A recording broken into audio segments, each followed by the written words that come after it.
All right, it is that time of the show where we make our big prognostications. Time for the final game day guarantee. What will be the final score of the game? All right, it is that time of the show. I'm going to go first. 41-13. Hey, everybody talks about what Texas is replacing on defense. Louisiana Tech replaces an entire starting defensive line, new defensive coordinator. Texas rolls in the opener. Rick? I'm right there with you, 42-10. I think it's a great chance for Sam and this offense to show the country what they're made of. They're going to put up 42 points. I'm going to go Texas 48, La Tech 21. I think you're going to see a great defensive performance with a couple big plays by the receiver, Adrian Hardy. But Texas wins big. I'm going to go 38-7. I'm going to give Digger the kicker. He's going to get one field goal. But, I think he's going to have a heavy dose of running, seeing what they got in the running game, and just get through this game. Can we assure the fans that there will be no more Maryland outcome? The last two season openers are ancient history. There's no shot of that happening again, right? We'll find out. Game is coming up, Lowell and Ahmad, after the Eyes of Texas. Enjoy.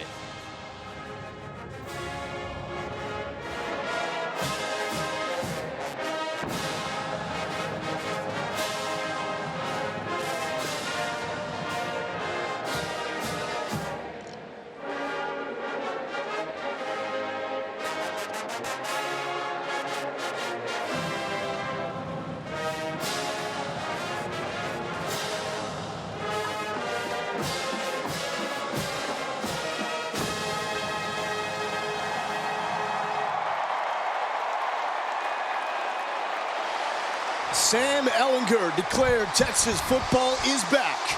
Now it's time to back it up. Texas opens the 2019 season tonight against Louisiana Tech.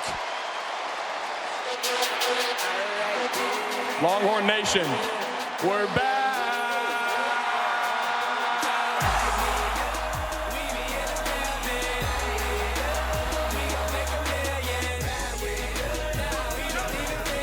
Let's go!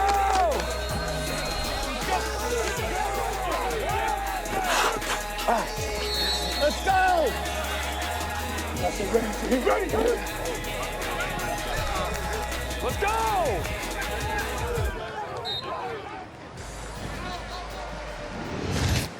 Last time we saw the Longhorns, they were taking down Georgia in the Sugar Bowl for win number 10. That gets them in the preseason top 10 for the first time in nearly a decade. This is how 2018 went down. 10 wins, the most since 09.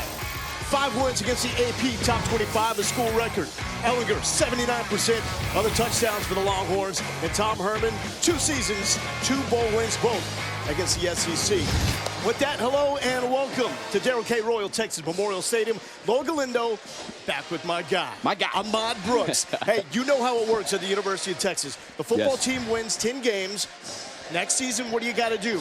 At least win 10 games. So what should the expectations be? Well, I think that's the same mark, and I think that's the standard that has been set. But when you start to talk about last season, this is a team that, was narrowly almost the Big 12 champions. Yep. And so I think if you're one of the leaders in the locker room, you're telling all of your guys, our expectations are to win a championship. And if you win a championship, a Big 12 title, guess what? That also puts you in the mix for the college football playoff. That man right there, Tom Herman, I think at some point this season is not going to dodge the fact that this is a championship caliber team looking to win a championship. And this Texas fan base has no problem at all buying into those expectations because they got a quarterback, right? Texas is in its best spot with a Heisman contender at quarterback for the first time since 09 with Colt McCoy. What's the next step for Sam Ehlinger? Because he put up Colt-esque numbers a year ago. Well, it's going to be hard for him to match those numbers, and you almost hope he doesn't. That means someone else is producing. But you saw him in his freshman year. He wasn't quite the closer that he was in his sophomore campaign. I think he's got to continue that same type of consistency.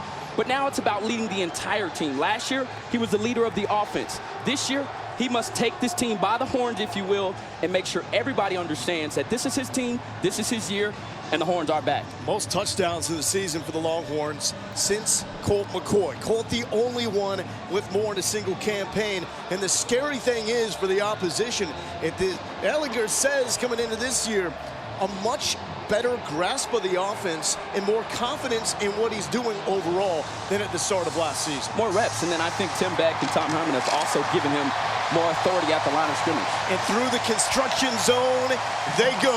The 2019 Texas Longhorns.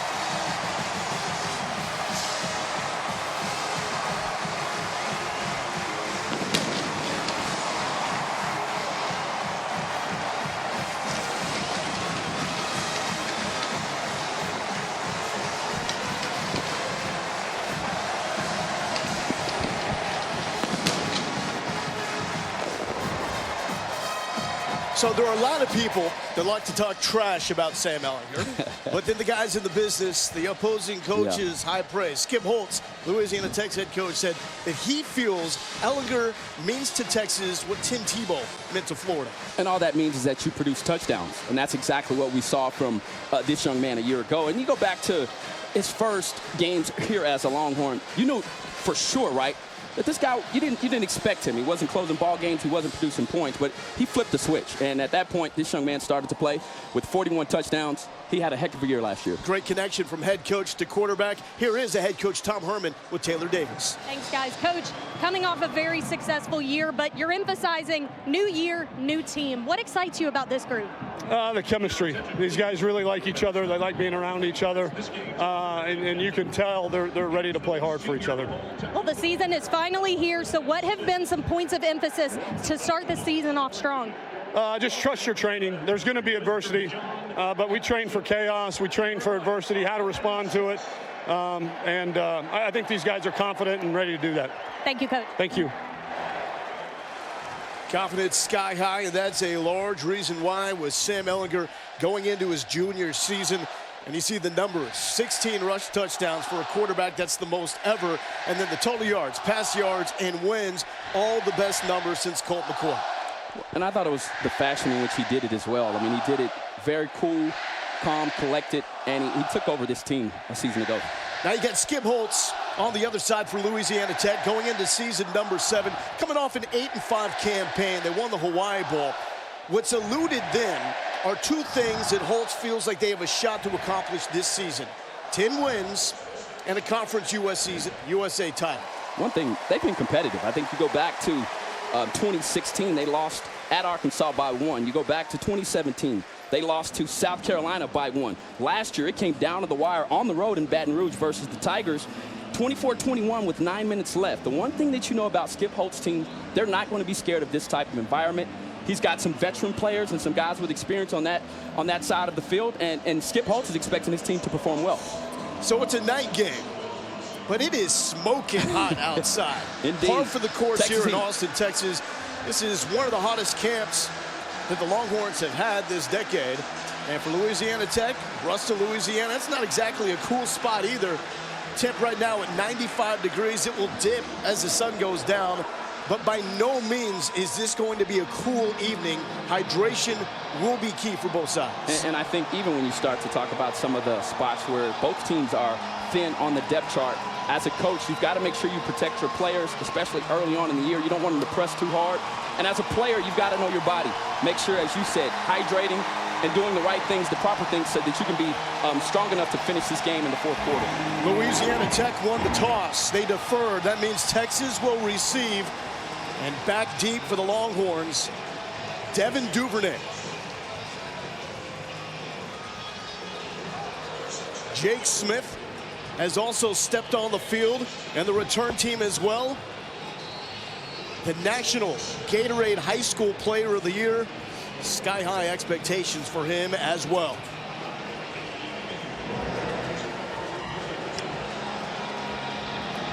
Bailey held to kick it away for the Bulldogs.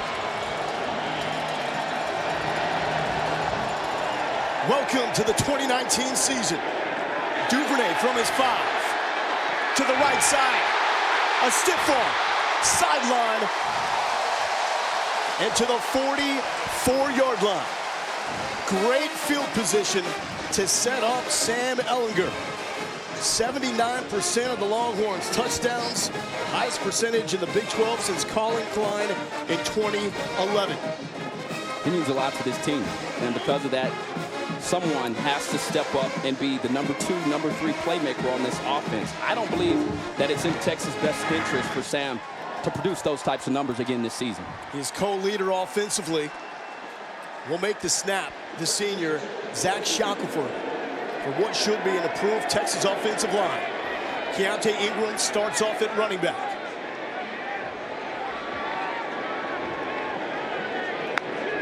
Duvernay in motion. They swing it to him.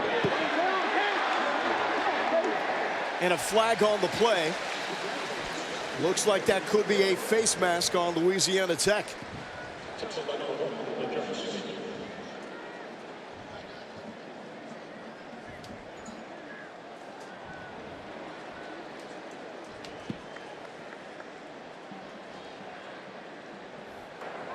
A personal foul, grabbing the face mask by number 1 of the defense. It's a 15-yard penalty and an automatic first down. So that is a face mask on L'Jarius Sneed. You may remember him as a young man that was talking some noise about the Texas receivers leading up to the game. Well, you better believe that all the Texas wide receivers heard that, and everybody in that locker room made sure that they remembered his number. From the 40.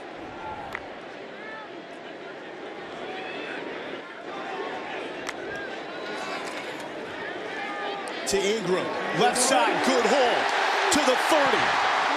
And out of bounds, just shy of the 20-yard line. Keontae Ingram up to 220. He is bulked up in the offseason. And that was one of my main concerns, Lo, was that he had, as they get into their hurry-up offense, that he still had that explosive burst to break the big one. The Ascension Impact Players brought to you by Dell's Children's. Ingram on that list. Ehlinger pump faking, checking down to Duvernay. Another stiff arm and fighting for an extra few yards. This is an inexperienced Louisiana Tech defense. First year under Bob Diaco, making the transition from a 4-man front to a 3-man front. And losing the all-time leading sack artist in FBS history, Jalen Ferguson. Red zone opportunity. Again to Duvernay.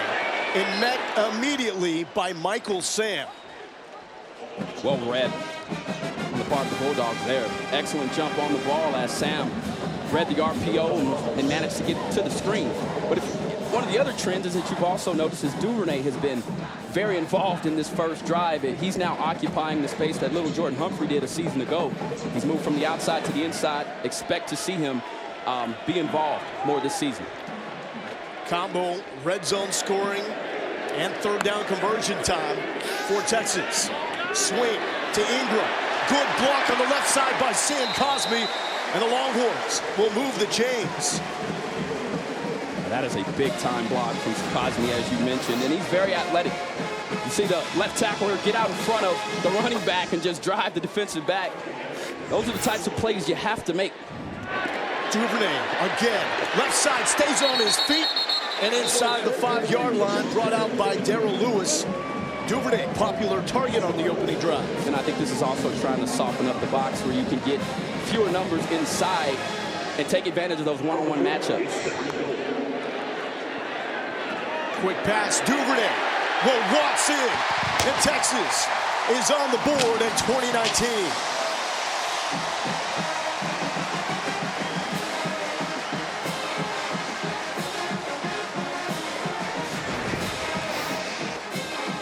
Well, this was the theme. You came out here and you had an opportunity to see that they were jamming numbers in the box, trying to prevent Sam Ehlinger from doing what he was supposed to do. The reality of it is when you have those types of numbers, you've got to find space on the outside. Duvernay on that little bubble screen, making things happen and surprising the defense. 5 catches. 15 yards for Duvernay on that opening drive, scoring from 4 yards out, and also drew that face mask to help Texas get on the board first. How does that compare to what you thought you would see on an opening drive? Well, number one, the pace of play, right? I thought once they got some momentum and you get a big play out of your backs, then next thing you know, Sam's up there and they're going, hurry up. And they just decided to press the gas. The other thing I noticed is Sam Ehlinger did not have a carry.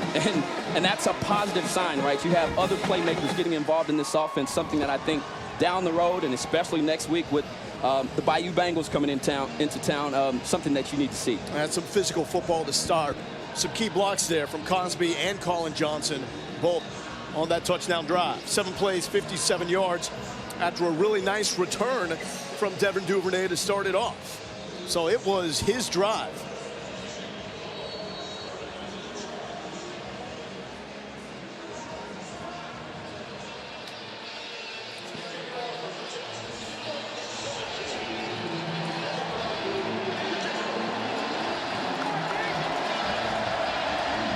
Cameron Dicker to kick it away.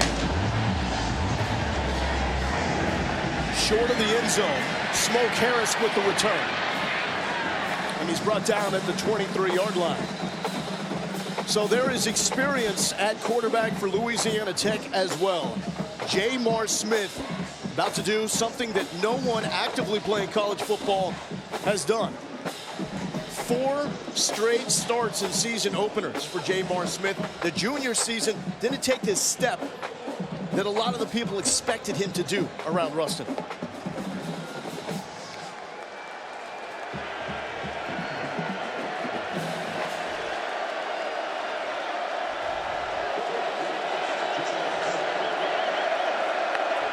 Israel Tucker, the starting running back, and he gets the first carry going up the middle. And the Texas line stands tall. Malcolm Roach with the opening tackle. And now for the Ascension Impact Players, brought to you by Dell Children's. Yeah, definitely on that side of the ball, they've got to keep an eye on Hardy. Rusty is a very experienced center. I'm looking for the matchup between he and Coburn. And Malcolm Roach is looking to take the same leap that Poona Ford, along with Charles Omenihu, did a season ago. And in the middle, you will see a day away. Hardy, a 1,000-yard receiver from last season, quickly goes to the sideline. That throw is behind, but it's hauled in by Griffin Hebert for the first reception for the Bulldogs. Hardy has checked back in, number 6 in white, but it looks like he's favoring his leg and has come off the field again.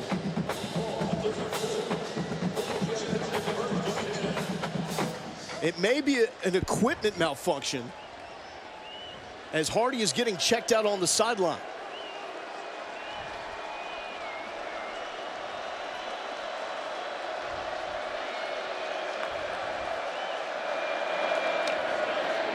Good hole right side. Closed quickly, but not after a 6-yard gain. Brown and McCulloch with the stop. So it's a Texas defense that loses for the 2nd straight year the Big 12 Defensive Lineman of the Year. First it was Poona Ford, now it's Charles Omenihu. They lose Gary Johnson, 2 new starting cornerbacks as well.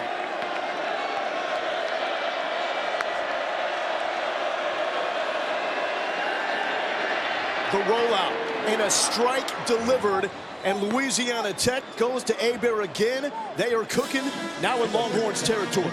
That's just a good play call. And you know, as Louisiana Tech gets in Smith's direction, you get them going one way, they boot on the opposite side, and now it's a good throw on the run. Puts it right on the money.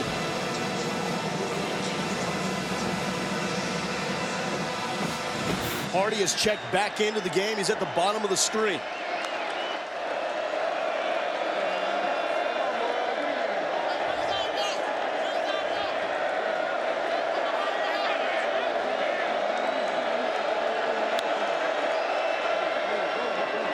To Tucker, met by Malcolm Roach for a loss.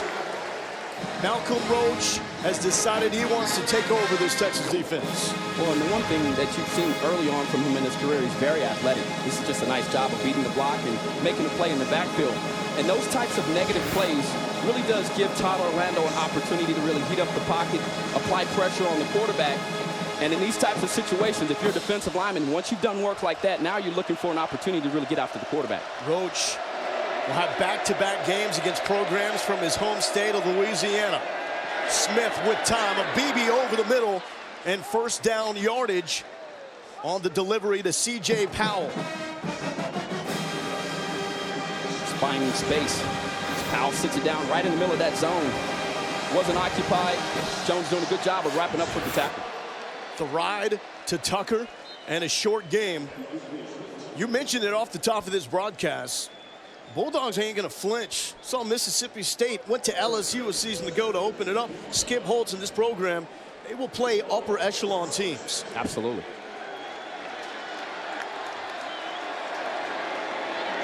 Smith over the middle, off the fingertips as he was looking for Powell. And you're seeing a trend right here. The trend is they're trying to attack the middle of the field. Why would you do that? Because you got a lot of young inside linebackers that are still trying to figure it out in terms of how to read the run versus dropping back in coverage.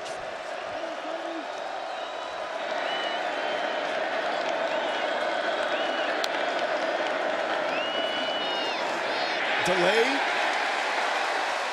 And that is swallowed up. Marquez Bimmage, Josh Thompson there to meet Tucker at the line. This is what's so fun about Todd Orlando's defense. It's a four-man rush, but he adds the nickelback Josh Thompson as the fourth rusher. And if you're Jamar, the quarterback, you're trying to identify because they've got a three-man front. You know somebody else is coming, but you have to determine who that is usually after the snap. 3rd and 13.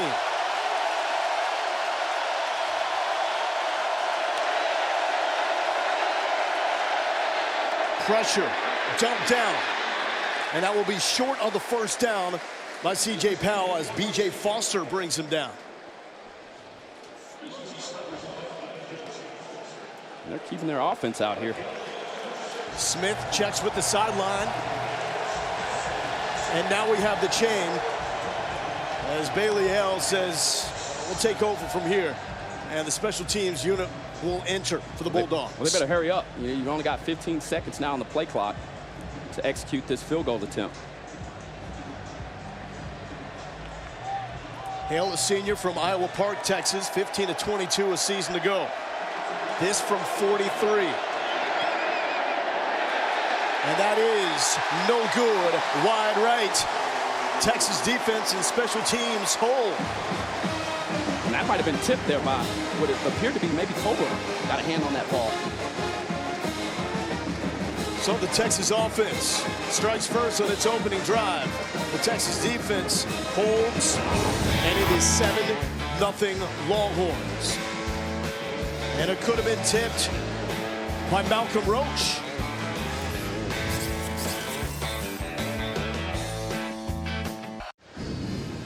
A year ago, the Texas defense allowed 51 points on the opening drive, the 6th most in the Bowl subdivision.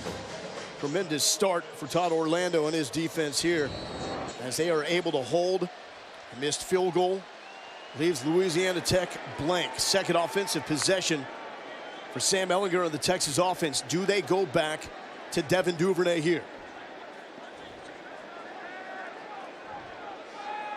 Ingram remains in at running back. Cade Brewer in motion. Ingram the carry up the middle. James Jackson with the stop.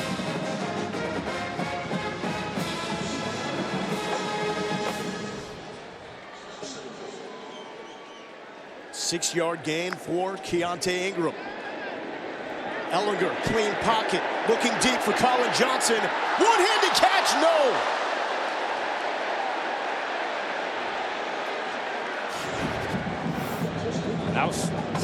Yeah, if you're on the Texas sideline, you're thinking that might have been a little contact, but you almost saw what he's capable of doing. I mean, this guy has tremendous ball skills, the height, and in that time, and when you have a one-on-one opportunity and you're Sam Ehlinger, throw it up to your top wide receiver, Colin Johnson, who this Texas staff is expecting to have a big season here in Austin. Ingram out wide, empty backfield for Ehlinger. The Bulldogs trying to force a 3-and-out. Looking left, Duvernay with catch number 5. Yeah, and Sam, we're just into the second possession of the game for the Longhorns, and Duvernay is one catch shy of his career high. Yeah, Sam likes that matchup, and that time there, in this pre-snap read, he saw what they were giving him in terms of coverage and went to their weak spot. Now that inside slot position, that was the go-to spot for Ehlinger a season ago. A little trickery here. Direct snap to Ingram. Bounces it right side. And a nice gain of 8 yards on first down. I like it. As Jordan Whittington comes onto the field, Keontae Ingram already off to a big start. So Jordan Whittington, the much ballyhooed true freshman from Cuero, checks in. Protecting Ehlinger. Ehlinger will run for the first time, showing some shiftiness and has enough for first down yardage. I like that decision there. You know, and there was nothing open downfield. You had two wide receivers in the route. Brennan Eagles on the backside, and then you had Colin Johnson, and they were both covered up well by the Bulldogs secondary. And so he just takes the easy money, moves the chains. Now you get a fresh set of downs. But you're excited to see this youngster, Jordan Whittington, the number 39 ranked recruit in the ESPN 300, making his Texas debut. Yeah, I think he gets a touch right here. I think you put this one on the ground and break in your new freshman.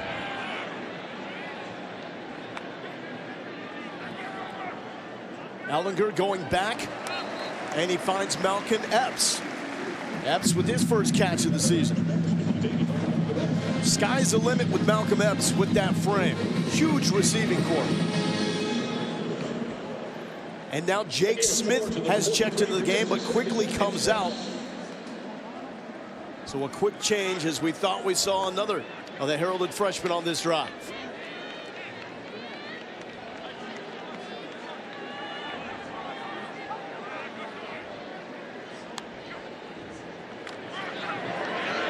Right side, Whittington to the 40-yard line.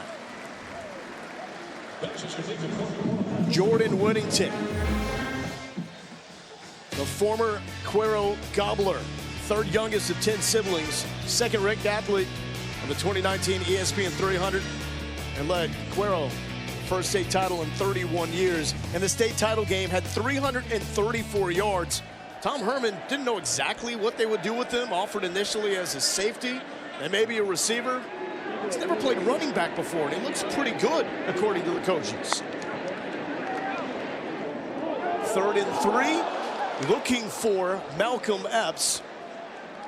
And Amik Robertson with some solid defense.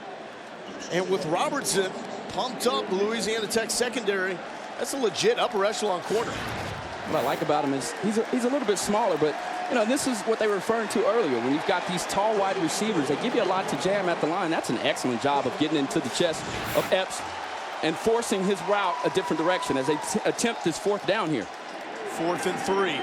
Quick to the right side, Colin Johnson, first down, trying to break free for more. Ball is out. And it's Louisiana Tech football. The recovery.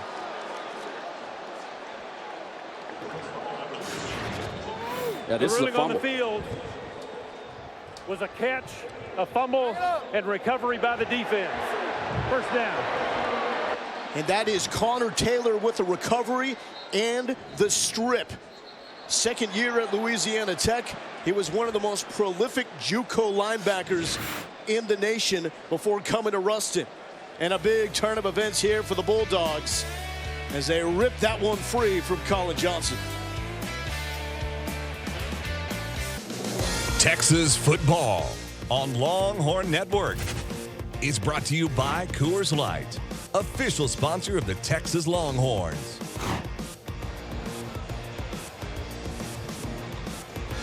That's the Frank Dinius family, University of Texas Athletics Hall of Fame. And its grand opening on Friday, the north end zone. It is breathtaking. You walk in, you immediately see the Longhorn, the conference championships. They've permanently moved inside. Ricky Williams, Earl Campbell, Jody Conrad, Darrell Royal. A must-see for every Texas fan out there. So Louisiana Tech taking over at the 25. Smith, a rocket. And there's some contact, but intended receiver, C.J. Powell, Chris Brown in coverage. And this was just a phenomenal. Number 73 of the offense. It's a 10-yard penalty and replay first down. And if you're wondering how they got the ball, Connor Taylor, the senior linebacker, with a brilliant play here. The forced fumble and the recovery. And it was just great awareness. You know, typically when you're coming from that backside, a ball carrier is not aware you're there.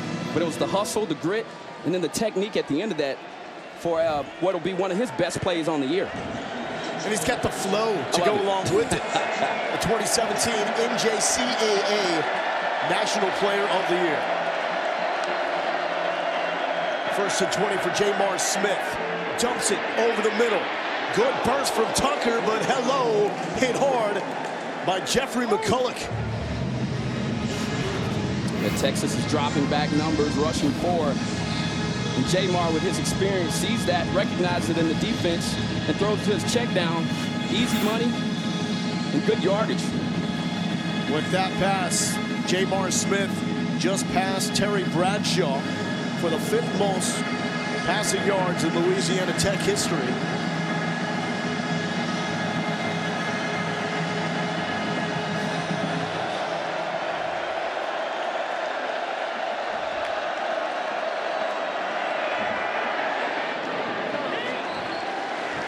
Incomplete, as he was looking for Adrian Hardy.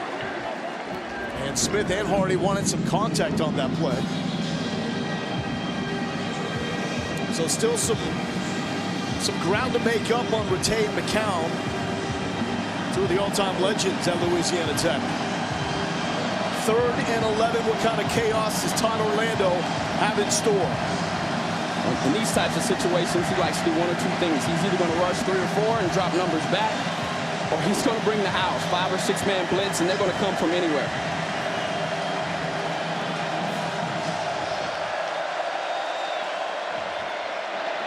Here comes the pressure. Smith eludes it, throwing on the run, and what a catch! Over the middle, complete, and to the 50-yard line, it's Malik Stanley, the transfer from South Alabama. Yeah, and the DB thought that he knocked the ball down. And you watch the end of this play, and the wide receiver, that's part of the reason he stops on the play and he starts celebrating. Excellent job by Jamar to get outside of the pocket, but the defensive back thinks that he made a play on the ball. Horrible mistake. Boy started to celebrate, but how about the move from Smith to elude B.J. Foster? Almost takes a hit, chucking it to Hardy. High points it, but good defense on the play by Jalen Green.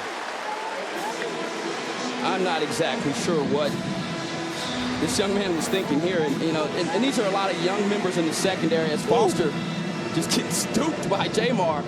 But here, just thinking he makes a play on the ball, I'm not sure how that happens. And I'm pretty sure Jason Washington, the defensive back coach, the cornerback coach, when he comes off to the sideline, will make sure he understands that's a no-no. Texas breaking in 2 new starting quarterbacks with Jalen Green and Kobe Boyce. Jaquise Dancy, the running back. Going inside, Chris Brown with the tackle for loss. And I think the thing that makes this defense so hard to score points against is you go from having a defensive lineman rush the passer to a small, quick guy. And so for that quarterback, that clock that's already going fast in your head goes even faster when they start to bring members of the secondary. And that was an excellent blitz from Chris Brown, who's been coming on since last year and had an excellent fall camp. Roach, the only lineman on the field for this 3rd and 12 look. Empty backfield for Jamar Smith. And a timeout called.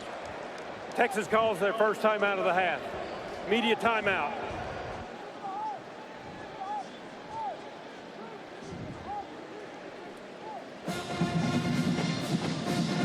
Louisiana Tech trying to cash a turnover in the points. Long road ahead with the 3rd and 12 coming up. We just saw Jamar Smith having a ball on the field, dancing with the music, and I think he just mimicked the move he made on B.J. Foster. This is what he's done on 3rd down. 2 for 2, 32 yards. This is a different situation on 3rd and long against a Todd Orlando defense. Well, they took a step back on 3rd down compared to season number 1 under Orlando, when they were 3rd nationally in 3rd down percentage. Ballooned to 108 nationally a year ago. Here we go on 3rd and 12.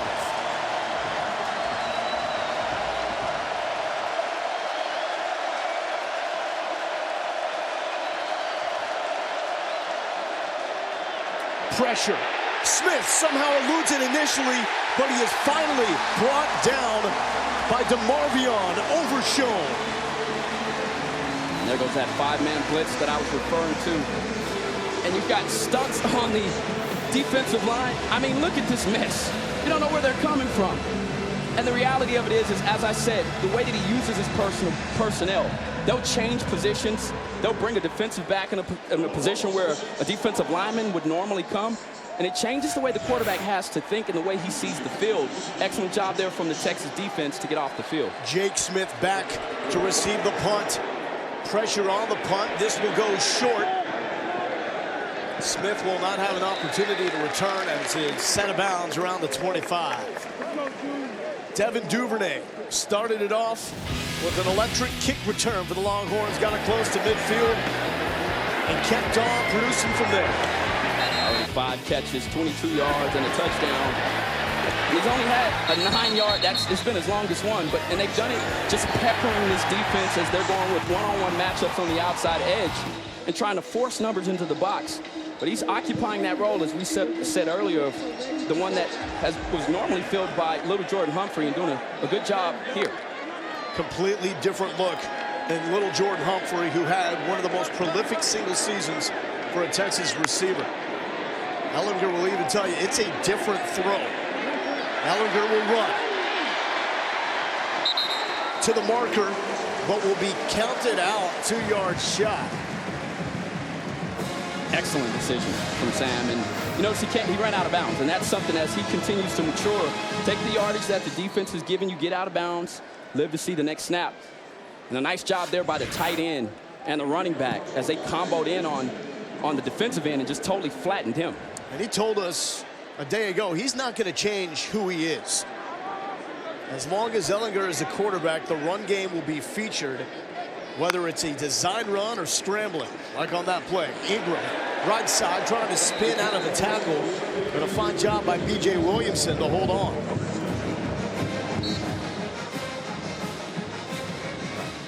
We have not talked a lot about Willie Baker, the man that's stepping in to fill the shoes of Jalen Ferguson. Baker, number 85 in white,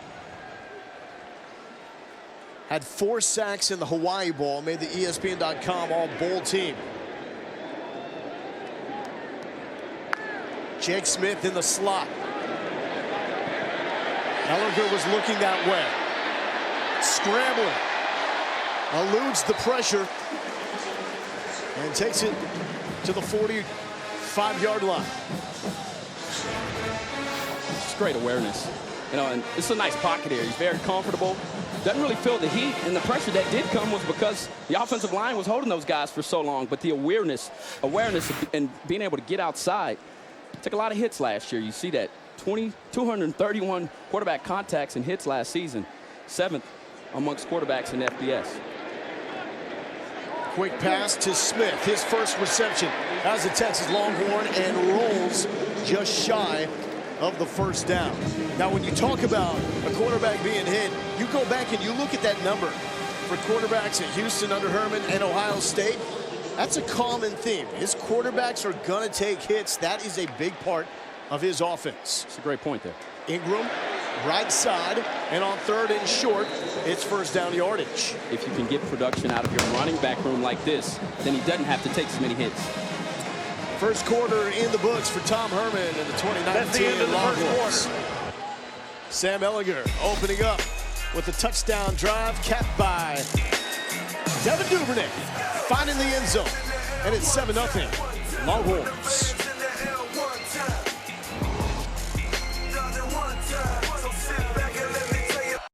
Ahmad Bevo was pretty excited.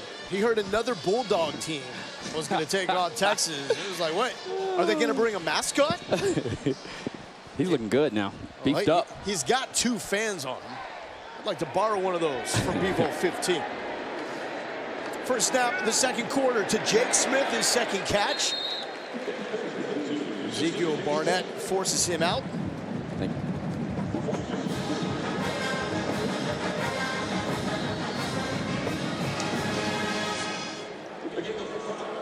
Time of possession split pretty evenly.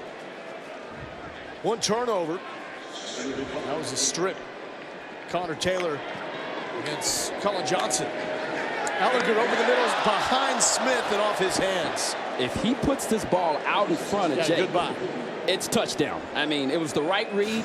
This is that run-pass option. What does that mean? He has the opportunity, Sam, to run the football, to hand it off, or to pass. And you can tell when wide receivers are into their routes. And it really does hold those linebackers, and they're forced to have to defend the run, and then it opens up that space right in behind them. That would have been a touchdown if they connect there. Brendan Eagles checks into the game. He's at the top of your screen. Malcolm Epps at the bottom. Ehlinger with the sprint to the right side. He's got the first down and a slide. That's going to make Tom Herman and Tim Beck a very happy man. Well, here's where Sam has developed and evolved. He just sees that there are numbers on this side of the ball. They're favorable for him to run this football. Then he slides on the end of that play. We're seeing the next step of Sam Ehlinger. Very wise, very smart, and he's capable of doing plays like that and continuing to lead his team throughout the year. Still, I don't know if he slides next week. Smith trying to slip through a tackle, takes it to the 20 before Snead brings him down at 18 yards, the longest reception of young Jake Smith's career. He's getting some early reps, and he's earned them. And they're just catching the ball outside of his body, and that's the one thing when you watch this kid, all his highlights in high school. Excellent hands, ball skills.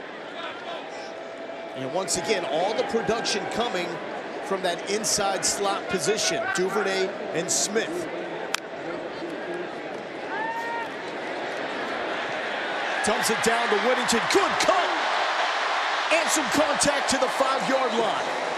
And that's what Tom Herman says makes him so unique. He does not have to chop his feet to cut. Well, this young man is a special player. And just an excellent job of setting up there, and the burst out of that speed cut was phenomenal. Ehlinger, the rollout across his body. End zone. And brought in, hauled in by Colin Johnson for the 6-yard score.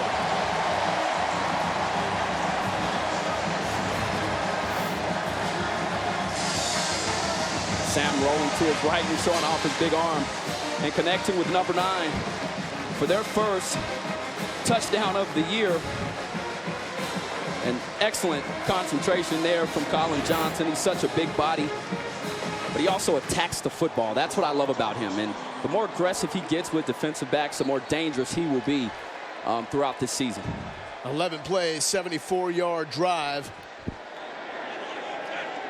Dicker makes it 14-0 Texas. Johnson had that early fumble, but he makes up for it as Ehlinger somehow finds a window to get it to a 6'6" target. Some contact on the play. That's a big boy you're throwing it to, though. He can handle it.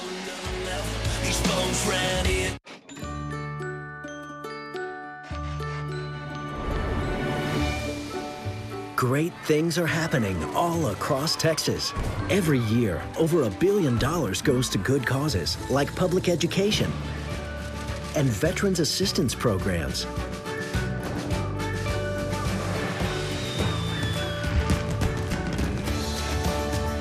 And it's all thanks to you.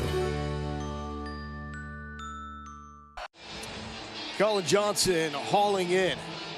Career touchdown number 13. Casey Thompson helping him with the shoulder pads. Big boost for the Texas offense when Colin Johnson announced he would return for his senior season. And sure enough, he will be the go-to guy for Sam Ehlinger in this Texas offense. But that was a methodical, prototypical Texas drive. 11 plays, 74 yards. The 18th touchdown drive of at least 10 plays dating back to the start of last season. One of the highest numbers in the Power 5.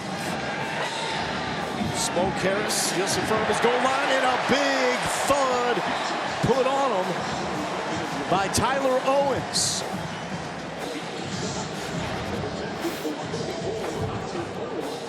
This is great coverage. Nice job of breaking down and attacking the football. That's how you earn more reps on your side of the ball. The freshman Owens making his first impact play. That's how you get time, right? You do it on special teams. You can ask Kenny Vaccaro all about that.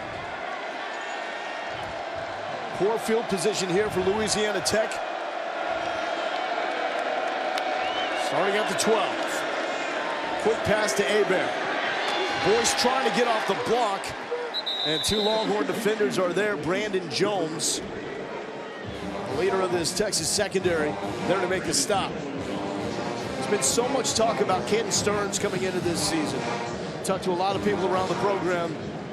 Not a slight to Stearns at all, but Brandon Jones is the dude for this Texas defense. Well, he's definitely the lid on this defense. Perhaps the best tackler on the team. You saw him there just in the open field, running to the football and bringing ball carriers down. Justin Henderson with the carry. Joseph Osai cannot get him. B.J. Foster forces him out. That will be a first down for the Bulldogs. Starting to see some of the speed of this Texas defense, though they didn't get to him, but you can see guys moving, hopping over players.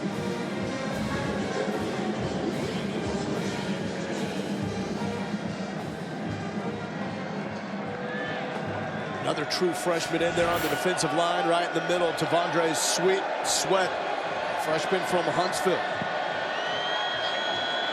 Under the radar prospect, getting playing time in his first game. Henderson up the middle, and that quickly by Sweat and Joseph Osai.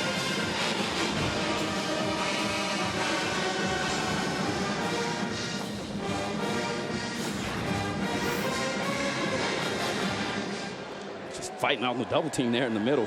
Sweat doing an excellent job.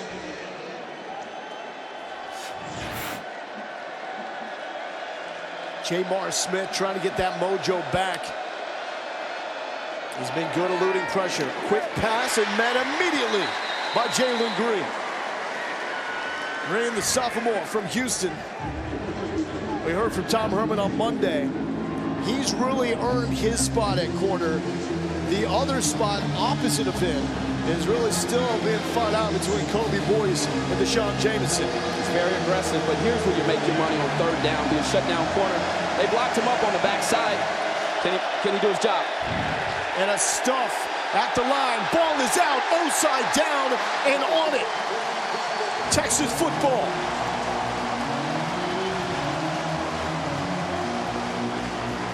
Joseph Osai with the first fumble recovery of his career. The ruling on the field is a fumble recovered by the defense.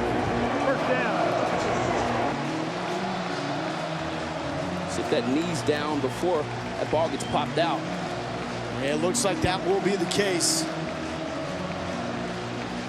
Despite that, still a great effort on third down. Getting to the football, standing tall, building a wall.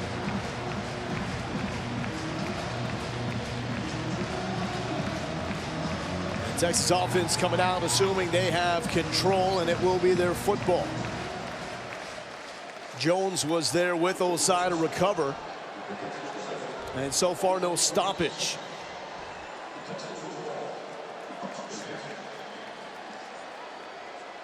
So Texas football at the 37, and here comes the incident replay. The ruling of a fumble recovered by the defense is under further review. So they will take another look to see if the knee of Justin Henderson indeed was down.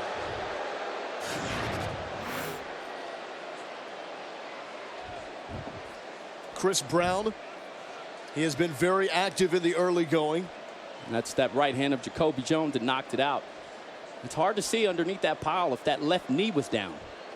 But I think that's what they're going to be looking at, because the right one is clearly up. Oh, that's close. I don't know if there's going to be enough there. You can see the ball start to move right there, and the knee is not yet down. That's an excellent angle, and I think you're right. I don't see enough here to overturn this call. I think this is going to be Texas football. And how about that play from Jacoby Jones out of Butler Community College, the second-ranked JUCO defensive end this season. He's been a good addition and a game changer through camp. That's an effort play. You know, when you look at that as that happens, for sure. That's something where you go back and you say that's just a great effort play. You're running to the football. Good things happen when you run to the football like that. And after further review, the ruling on the field stands. First down.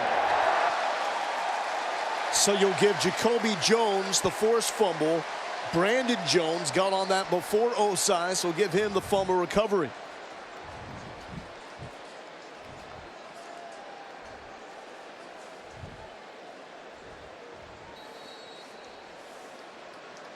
Now great field position for the Texas offense.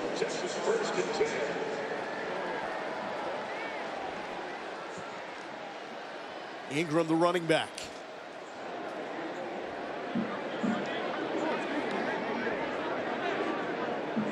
Play clock winding down to Ingram.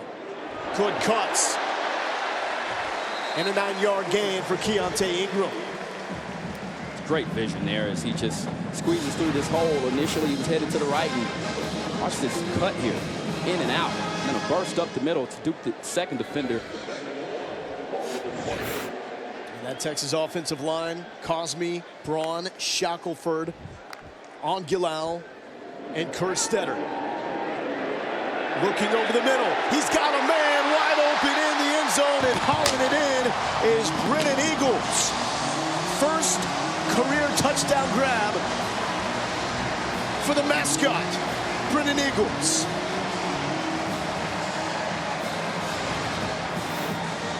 Great protection up front, keeping your quarterback clean. Enough space to throw this football. Eagles catching it outside of his body. Nice route combination on the backside. He actually had 2 wide receivers open.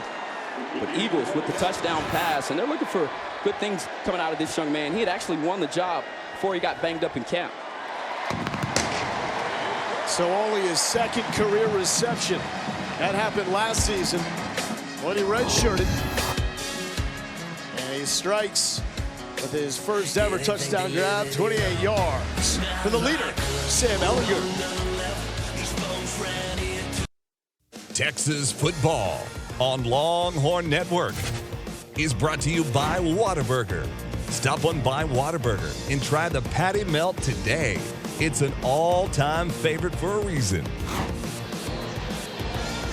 Hasn't been too much to get hyped for. The previous 2 season openers under Tom Herman, both losses to the Maryland Terrapins. But with Louisiana Tech in town, Herb Hand has a lot of reason to get these guys pumped up, because his team's playing with a 21-0 lead. Ticker with a kick to the end zone, and the Bulldogs will take over at the 25. And Sam is just really cooking right now, and he's taking his time. He's going through his reads. And we've seen him miss a few marks to Jake Smith, who would have had another touchdown. But all in all, I mean, 15 of 18, and you're putting up those types of numbers. This is the Sam Ehlinger that you'll need to see next week in order for Texas to have a shot when LSU rolls into town.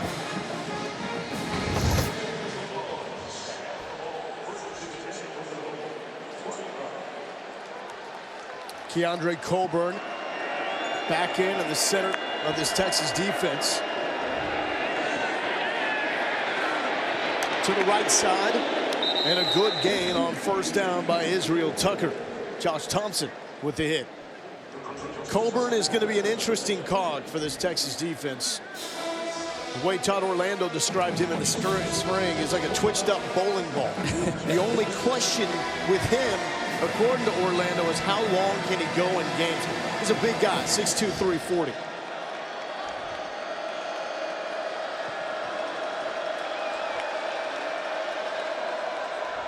Smith, quick pass, batted down by Joseph Osai. It's great awareness. If you can't get to the quarterback, and I actually believe that was Chris Brown who might have got a hand on that. As they bring the pressure here with a 5-man blitz, Chris Brown getting right in that squeeze there and knocking that ball down. And he's a playmaker. I mean, you know, this guy they kept, as all these talented defensive backs kept coming in and rolling in, he just continued to fight. The junior from Houston, Texas, has done a great job of protecting his position, and that's why he's making plays, and he's winning over his players and the coaching staff. 3rd and 6. Bulldogs started hot on 3rd down. They have fizzled since. Overshown, trying to trip him up, but cannot. And a 3rd down conversion. 12 yards to Israel Tucker. Yeah, he'll want this one back. And he makes the right read. He gets out in front. You got to use that sideline. If you react a little sooner there now, you let that sideline be that last defender and force him to the sideline. Reacted late, and that gave him the space to pick up the first down. Smith will run up the middle. About 4 yards, brought down by Marquez Bimage. Smith does still not seem fazed by the Texas defense, by this environment. Saw him make some nice passes early in the game, and has really been shifty and elusive in the backfield.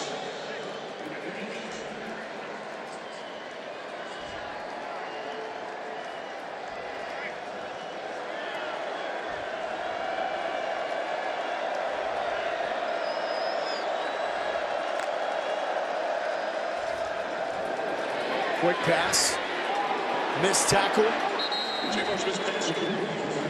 and into Texas territory is Smoke Harris. We were just talking about Jamar. Here's his awareness, right? He saw the blitz coming, knew he didn't have time for the fake. What does he do? He gets right into his throw.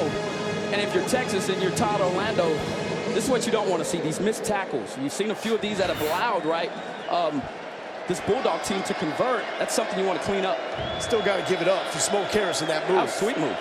Skip Holtz will tell you that's the guy that we want in open space, the most elusive dude on our roster. To Dancy. Dancing but not getting much.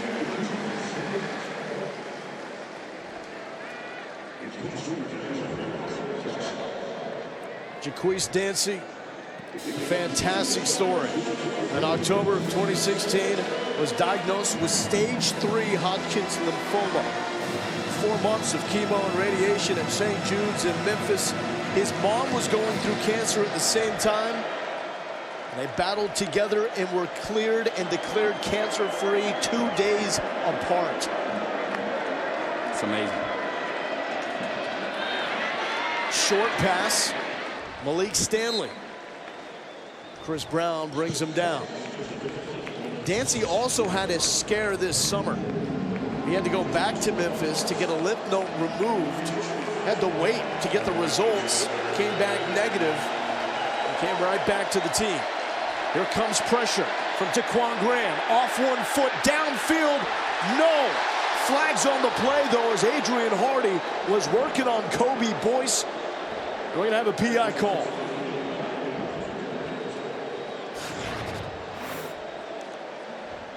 And there's certainly contact there, as you saw that left hand. Interference by number 38 of the defense. It's a 15-yard penalty and an automatic first down. Just didn't see where the ball was coming and thought it was already in the air. And that's one of those plays where you have to read the wide receiver. And you really got to feel his body. If you're not going to turn around, then you've got to make sure that when he goes up, you go up. That time there, the young corner who's very aggressive, they like him. It's been a three-man competition. And those are the types of plays. We saw him earlier with a play where he thought he knocked the ball down, you know, jitters. Getting this much playing time early on. I know what it's like being out here in front of all these people and being out there on that island. Hardy still does not have a catch, but that's a huge PI. Bulldogs trying to get on the board. The give and a quick tackle by Osai. He's been very active, was very good against Georgia in the Sugar Bowl, played his best football on the stretch of the season. Look, he was in an inside stunt. He splits both the tackle and the guard to make that play. That's just great awareness and strength. And when you get next to some of these Texas defenders, including Osai, this is a big dude, man. I mean, he's long. He certainly looks the part at 6'4", 245. A guy that Todd Orlando can use in a variety of ways. And they like the way he's developing. 8 tackles in that Sugar Bowl win against Georgia. Smith feeling the pressure, wide open receiver, and he missed him. He had C.J. Powell running free. This is a breakdown in coverage, and Jamar misses one, and he knows it. You know, they went max protect to try to get an opportunity downfield.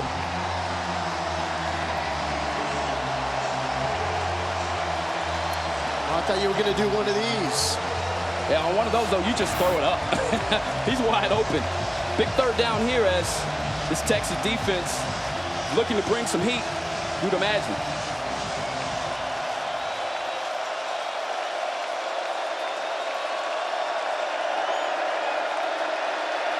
And here comes the pressure, but flags on the play.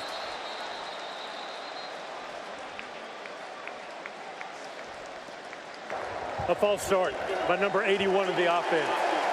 5-yard penalty, and it's still 3rd down. Getting a little antsy, and you understand why. Yeah, C.J. Powell, some movement there. And you saw the blitz, and they were bringing Brandon Jones from the back end. Game clock to 6:47. Thank you. Yeah, definitely there. Just, you can't anticipate the snap from the wide receiver position. You have to watch the football. That's what every wide receiver is taught across the country. Zach Shackelford says it's like Star Wars facing this Orlando defense on 3rd down.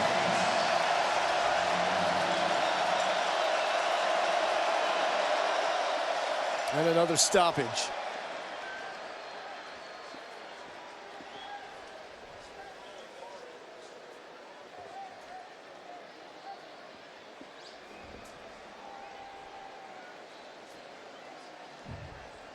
A meeting of the minds. Let's get everybody involved.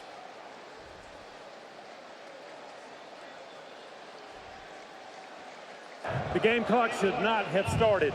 It will start on the snap. Busted.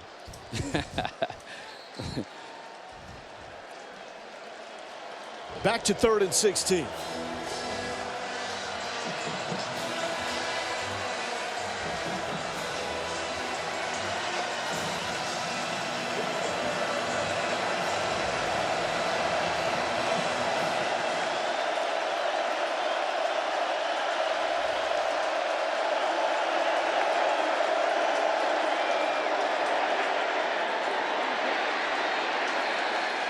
Not enough yardage there on the dump down to Tucker as B.J. Foster forces him out. And the Texas defense holds again on 3rd down. And B.J. Foster is like a starter for this defense. They've got 3 safeties back there. We've seen him make some special plays. That time they're anticipating the action, beating an offensive lineman to the football, and forcing this 4th down. Bailey Hell first attempt, 43 yards. Roach may have gotten a mitt on it.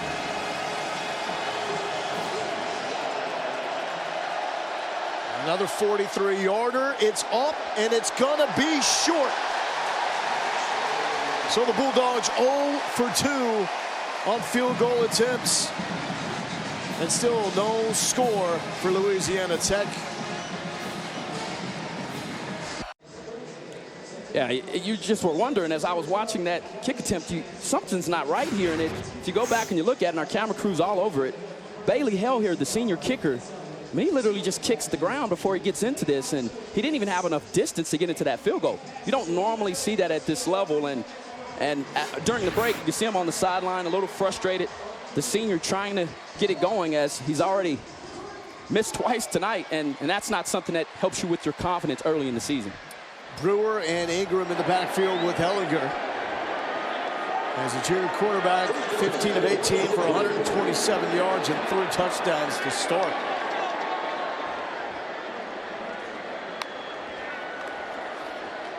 To Ingram, showing patience, and not much there. What's the upside for Keontae Ingram this season? Granted, been a little slow with the knee issue coming out of camp. I think just understanding what it means and what it takes to be the guy here at the University of Texas. There's been so many special running backs, and you have to live within that legacy. But how you do that is you work every day, take care of your body. That's important because he's going to take a beating throughout the course of the year and continue to grow. Looking for Brewer. Ehlinger has him. And that will be up to the 32-yard line. So once again, no big plays. None of the explosive 40, 50-yard type explosive plays you're accustomed to seeing in the Big 12. Texas doing a good job of moving the football. Well, I don't really mind that. You go back and look at their drive chart. They've scored every one except the one where you had the Colin Johnson fumble, and that was a 9-play drive, and they were approaching the red zone. So this offense is moving, and frankly, Louisiana Tech hasn't been able to stop them. So as long as you keep that going, you're good. Clean pocket for Ehlinger. Johnson laying out. Does he make the grab? No, he does not. Saw him make a catch like that in the end zone against TCU. This was close. Poorly thrown ball by Sam. I mean, he'll want this one back because if you just put a little air into this one, he almost came up with that acrobatic catch. And that's what he's known for, as this Texas team looked like maybe debating it, and Sam Ehlinger certainly wanted an opportunity at going on it for 4th down there. He wanted that one back. So a quick drive for the Texas offense. Ryan Buchevsky out to punt. C.J. Powell deep. Buchevsky had 4 punts down inside the 20-yard line in the win against Georgia in the Sugar Bowl. High archer, Powell takes it at the 30 and calls for a fair catch. 21-0. Texas leads in the season opener against Louisiana Tech. Texas football lost a legend nearly 2 weeks ago. Cedric Benson was killed in a motorcycle accident here in Austin. Benson arrived with enormous expectations in Austin and lived up to them, rushing for 1,000 yards in his freshman season and never failing to be under 1,000 yards in his 4-year Texas career. Cedric Benson being honored by Texas football throughout the course of the season as they will wear his number 32 on the back of his helmet. Malcolm Roach wearing 32. And as Taylor Davis can tell us, that number means a lot to Malcolm Roach. Smith thrown to the right side. And then slipped out of the tackle for Isaiah Graham. Taylor. Yeah, guys, like you said, that had a significant impact on Malcolm Roach. He told us this week wearing 32 means something way bigger than it ever has for him now. He said he wants his play to have a lot more aggression and commitment to the team, and he also wants to step up more as a leader, which I have seen here on the sideline tonight. He's been spending some time with, there we go, look at that pick. Picked off. Joseph Osai, it was batted down and into the hands of the sophomore. They just brought the blitz from the boundary. Jalen Green, the long sophomore cornerback, 6'1", 185. The awareness, can't get to him, puts his hands up, makes something happen. And the turnovers right now and the takeaways for this Texas defense is keeping them going.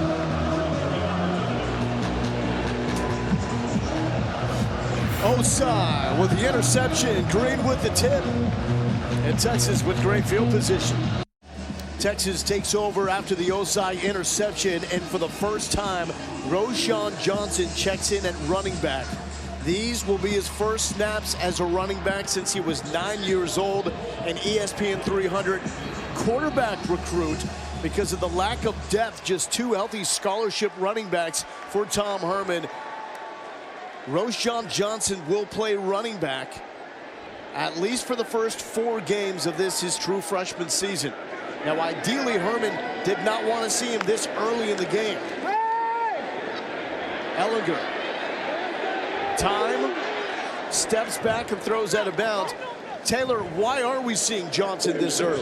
Well, guys, it is partially because earlier in this quarter, Jordan Whittington went to the medical tent and was being reviewed by the trainers. He is on the sideline. He's been running up and down, but he definitely seems to be uncomfortable. He's running pretty gingerly. He's also spent some time on the bike. I'm being told it's an ongoing groin injury that he has been dealing with. He is still considered available. I'll keep you posted when I know more. So this must be the sports hernia acting up as Johnson gets his first carry, hops out of a tackle, and a good gain for Roschon Johnson.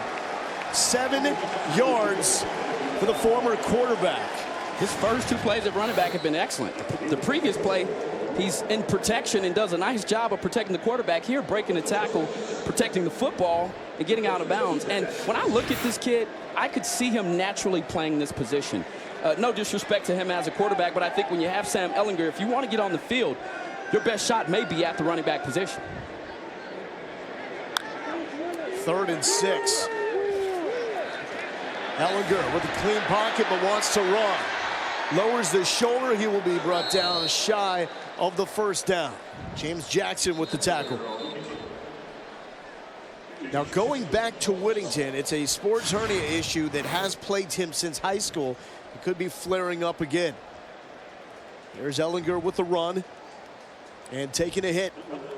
But this is still a concern. Now Ehlinger is down. Ehlinger is down and he's holding his forehead. Took a pretty good shot to the head. Then his helmet came off, so you never know.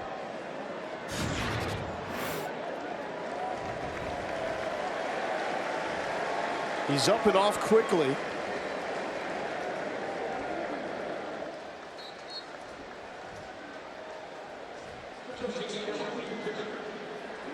He is up on the sideline. And at this point in time, it does not appear to be anything urgent. Dicker with the attempt, and good. So Texas turning the interception into 3 points to extend the lead to 24-0. Of greater concern right now, the injury situation in the backfield. What Sam Ehlinger is dealing with at this moment in time. He's smiling, doesn't seem to be anything major. But with Jordan Whittington also on the sideline, and Roschon Johnson in at running back. Now the running back situation is a little dicey, because at one point in practice in camp, Texas had no scholarship running backs available. Daniel Young is out with an ankle issue. Kurt Johnson has an issue around his collarbone. They look like they will be out for at least the beginning of this season. So ideally, Ingram and Whittington take the bulk of the carries. Johnson, in the words of Tom Herman, will play these first 4 weeks at running back, a bye week at number 5, and hopefully that's enough time for Young and Johnson to come back. But if Whittington is having some issues, it could mean a lot more Roschon Johnson at running back than anybody anticipated, including Roschon. I would agree. And a major concern here if Sam isn't feeling well, because if those guys aren't there, it puts more of the rushing load on Sam Ehlinger. And a fair catch for Louisiana Tech. They will take over at the 25. Halftime is coming up. Our guys down on the field this year. We got booted out of our normal set because the construction site. But in 2 more years, we're going to have a beautiful spot. Indeed. So Ricky Williams, Jordan Shipley, Michael Griffin joining Alex Loeb at the break. First half analysis and highlights. We're going to be anticipating what Ricky has to say about Roschon Johnson, how he's looking at running back. And there's Herman checking on Sam Ehlinger. He took a knee and was holding on to his forehead. It appears he's okay. Looking for Hardy, incomplete. No surprise, but I think Todd Orlando's done an excellent job of bringing the pressure on a veteran quarterback in Smith. They're mixing it up right there. They bring a 5-man blitz, but it's the stunning that they also do with their line, their linebackers, and their secondary, and that's the reason why he's one of the best defensive coordinators in the country.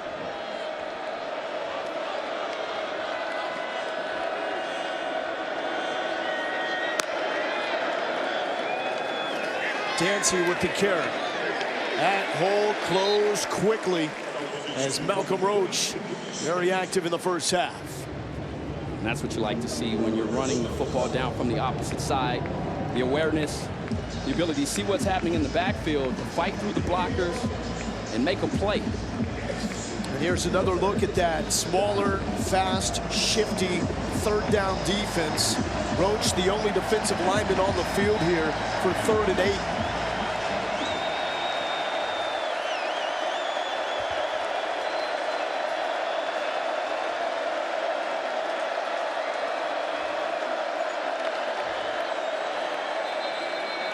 And movement along the line as McCulloch may have gotten Louisiana Tech to jump.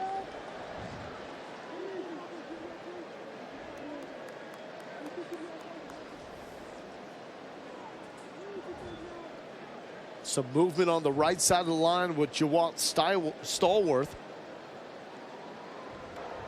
Offside by number 23 of the defense. He moved into the neutral zone and caused an offensive player to move. It's a 5-yard penalty, and it's still 3rd down. So McCulloch there in the neutral zone. Stallworth moved, and it's going to be yardage that's going to help the cause for the Bulldogs on 3rd down. And Todd Orlando now has to go from that fast package and to moving some more meat in there as you see more defensive linemen come into the ball game, because now with this 3rd and short, you run the possibility of them being able to put the ball on the ground to try to convert. Ojimo and Bimage check in. 3rd and 3.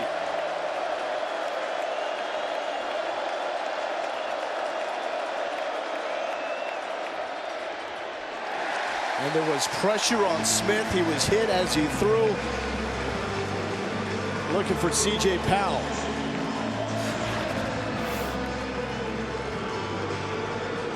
And that's what happens. You know, as a quarterback, when you start to get uncomfortable in that pocket, that's supposed to be your safe zone. And the way that Texas has violated it with a myriad of blitzes, and getting home base and getting some shots on the quarterback, any quarterback will tell you that is nerve-wracking. Bimage with good pressure. Jake Smith looking for his first return. He wants the ball in his hands. See what the Gatorade National High School Player of the Year can do. He will call for a fair catch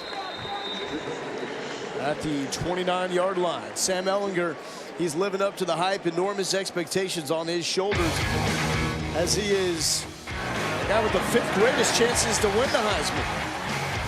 He's been on fire, and he's made some great decisions with the football. And then here is where he's just special. Those off-schedule plays, opening up things. Here he made a read. He knew he had the numbers on that side. The ball just took off with it. Nicely thrown ball here to the back of the end zone for a touchdown for Johnson. Over the top here to Eagles. And this is the last shot that he took there. But he's back. Well, that's what you'd expect. Todd Orlando called him an honorary linebacker last week. I mean, this kid is just physical, and he loves that part of his game. Not a lot of quarterbacks get that honor bestowed upon them. You're right. Duvernay over the middle. Slips out of one tackle. Looking for the sideline out of bounds after 6 yards on the game. And this time he takes a shot in the backfield, but still manages to get the ball to Duvernay on the crossing route. They brought their outside nickel back. Sam with the hit there. James Jackson getting some contact in. 2nd and 5.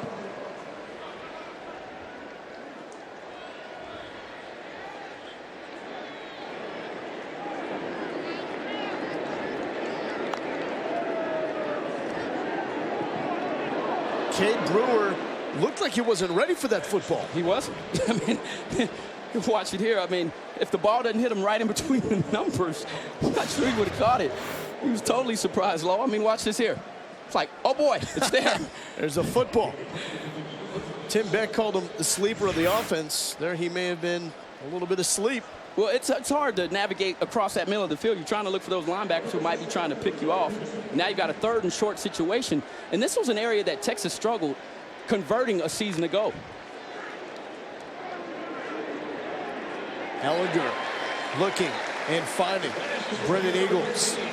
It's just great work up front. It's a 3-man rush from the defense.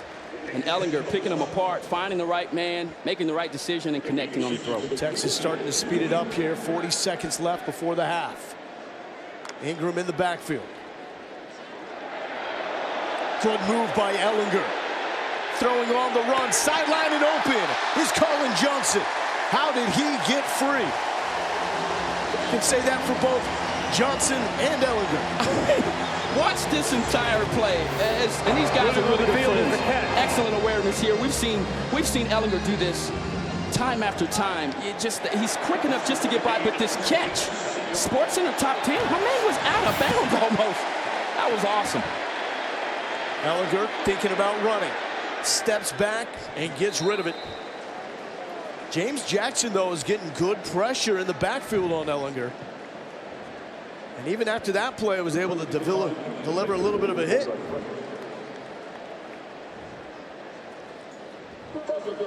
But Sam is so well built, so sturdy. Totally right. Talk to him about when he realized he could be a physical player. It says it wasn't until he was at Westlake High School, coached by former Texas quarterback Todd Dodge, where they ran a lot of power down by the goal line. That's when he figured out, I can start running over dudes. 21 seconds left until the half. Pressure. Ehlinger is hit. The Bulldogs cannot bring him down, and smartly getting out of bounds to save his body and to stop the clock with 14 seconds left. Trey Baldwin with the pressure. That's a great job by the Bulldogs recovering downfield, because he just had to bite the bullet there literally as the blitz was coming and avoiding it. But to your point about him as big as he is, I mean, he's 6'3", he's 220 pounds, and I always compare his size to that of Tim Tebow.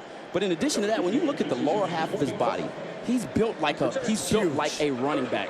You know, very thick base, and you see him break those tackles, and you wonder, how does he do that? I mean, this is a very strong kid. Texas working with 2 timeouts. More pressure from the Bulldogs, and a big hit right in the face of Ehlinger is Connor Taylor, his second impact play of the night. He's got a forced fumble, Texas and now he's got a sack. Timeout of the half. 30-second timeout. 30 seconds. He almost gave up on this play. And, you know, right now Louisiana Tech has decided to blitz and pressure Ehlinger. That's been consecutive opportunities where they've had a chance to get to the quarterback. And the protection's not bad there. But if you're Sam, you've got to make a decision. And that's where, when you start to see him develop as a leader and as one of the top quarterbacks in the country, that's where you really want to see him become more aware and don't take a hit like that in the pocket. First sack allowed by the Longhorns tonight. It will bring on Cameron Dicker. Made his first attempt from 43. The man that set a Texas record for the most points and field goals by a Texas freshman from 49 yards out. Sailing right, and it will be wide right, no good with 3 seconds left.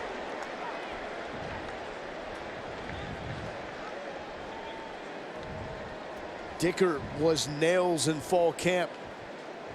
Nearly automatic.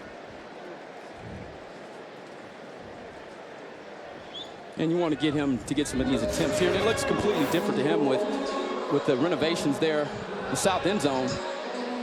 In addition to that, though, I mean, this kid, at this point, Law, I mean, I'd have to put him in probably the top 3 or 4 offensive weapons for this team. I mean, as consistent as he's been, to your point, and some of the clutch kits he's made, including that of Oklahoma. Hold on now. Well, I mean, here's the point. Are you blaming the construction zone on that miss? Well, it's a different look.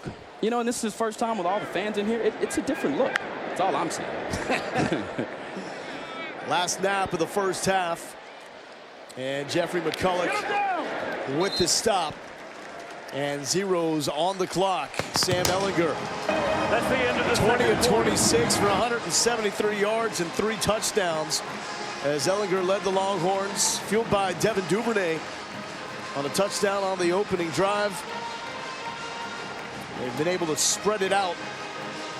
Duvernay, Colin Johnson, and Brennan Eagles all with touchdown catches. And we've seen the freshmen as well get into the mix offensively with Jordan Whittington and Jake Smith. So far, so good for Texas football. Pitching a shutout. Here's Taylor with Tom Herman. Coach, before the game, you told me you wanted to see your team play relaxed. How have they done that so far? Well, I think very good offensively until that last drive. That was really bad. Really, really bad. We have mental mistakes all over the place. Running back, quarterback, offensive line, receiver, you name it. Head coach.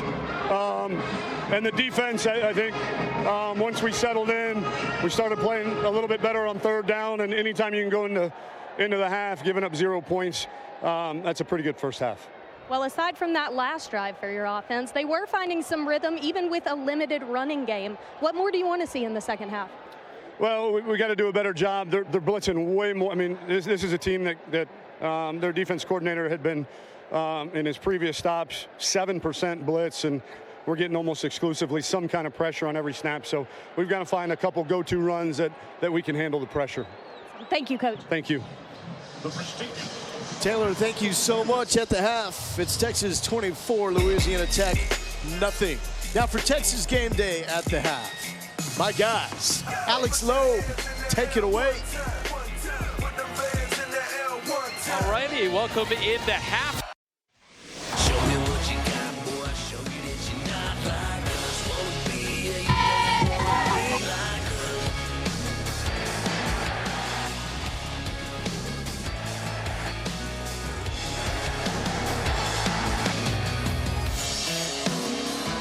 A 24-0 lead for Texas in the season opener against Louisiana Tech.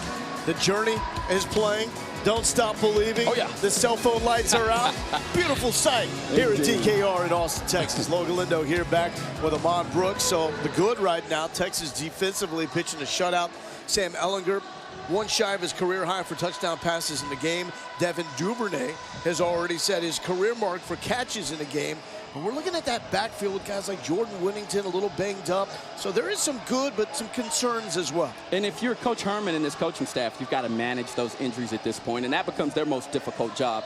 And I think with the offense, they started off hot, and then you go back, they're 4 or 5 on third down, and then they come back, and they're 1 of 4. So they've got to figure out some way to convert on those downs, extend drives, and punch them back in the end zone. Tom Herman was not very happy with that final offensive drive. A lot of pressure, a lot of hits on Sam Ehlinger. Let's take a look at our cold hard facts presented by Coors Light. On the ground, Texas 83 rushing yards. Ehlinger has been in the mix, most of it. Zingram with 52. Texas defensively has done a fine job shutting down the Bulldogs rushing attack with only a 26 mark to show for. So Louisiana Tech will start off with the football. Jamar Smith had a hot start. 6 for 8, but slowed. 7 of 13 since then. Dancy joins him in the backfield. Graham trying to get off the edge. And he finds C.J. Powell for the first down on the first toss. Texas is running a lot of combination coverage in the back end there. That means their nickel back, their safety, and a corner are all playing. It's 3-on-2. And right now, Jamar Smith is finding that matchup, and he knows that he can go outside where there's a late reaction from this Texas defense.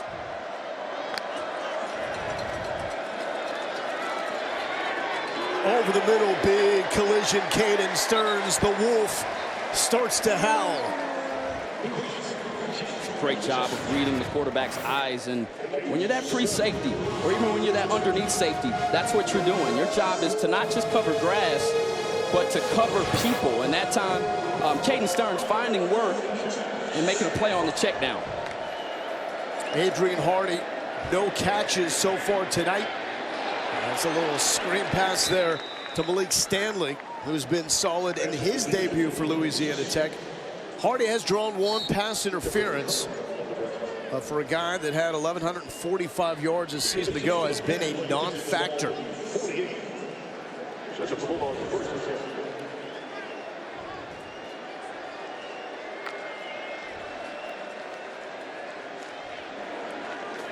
Laser pass, right side. Isaiah Graham, the former TCU Horned Frog, converts for the first down. Working on Jalen Green. Graham played 2 seasons for TCU. 8 catches, 84 yards.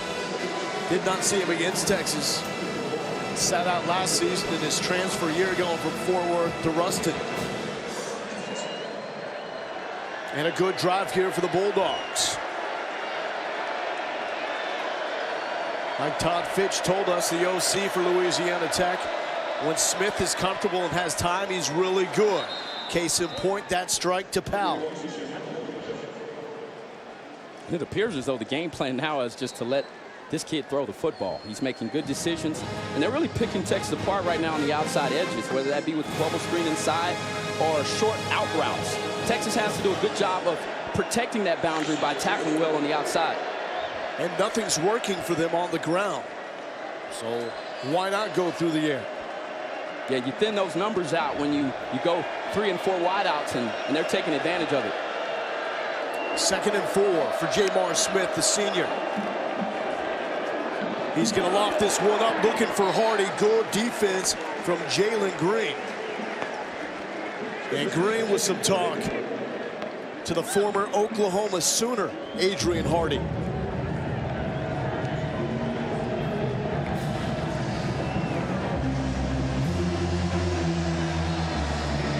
Hardy, second team CUSA, despite the fact he led the conference with 1,145 yards.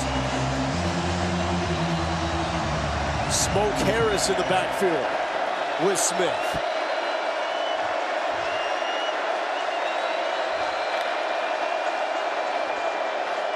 In motion, Smith will keep it. And this will be close, but marked a little more than a yard shy on the first down. 4th and short.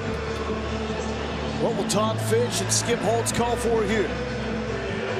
Bringing in some more beef as Bobby Hawley checks in, number 41. They don't use the fullback a lot, but Skip Holtz says that Hawley is one of the 4 best players on this Louisiana Tech team.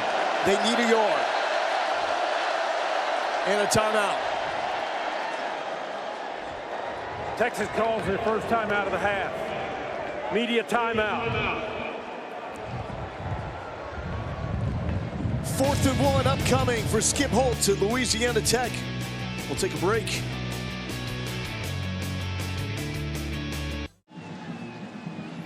A no-brainer for Skip Holtz and Louisiana Tech here. 4th and 1.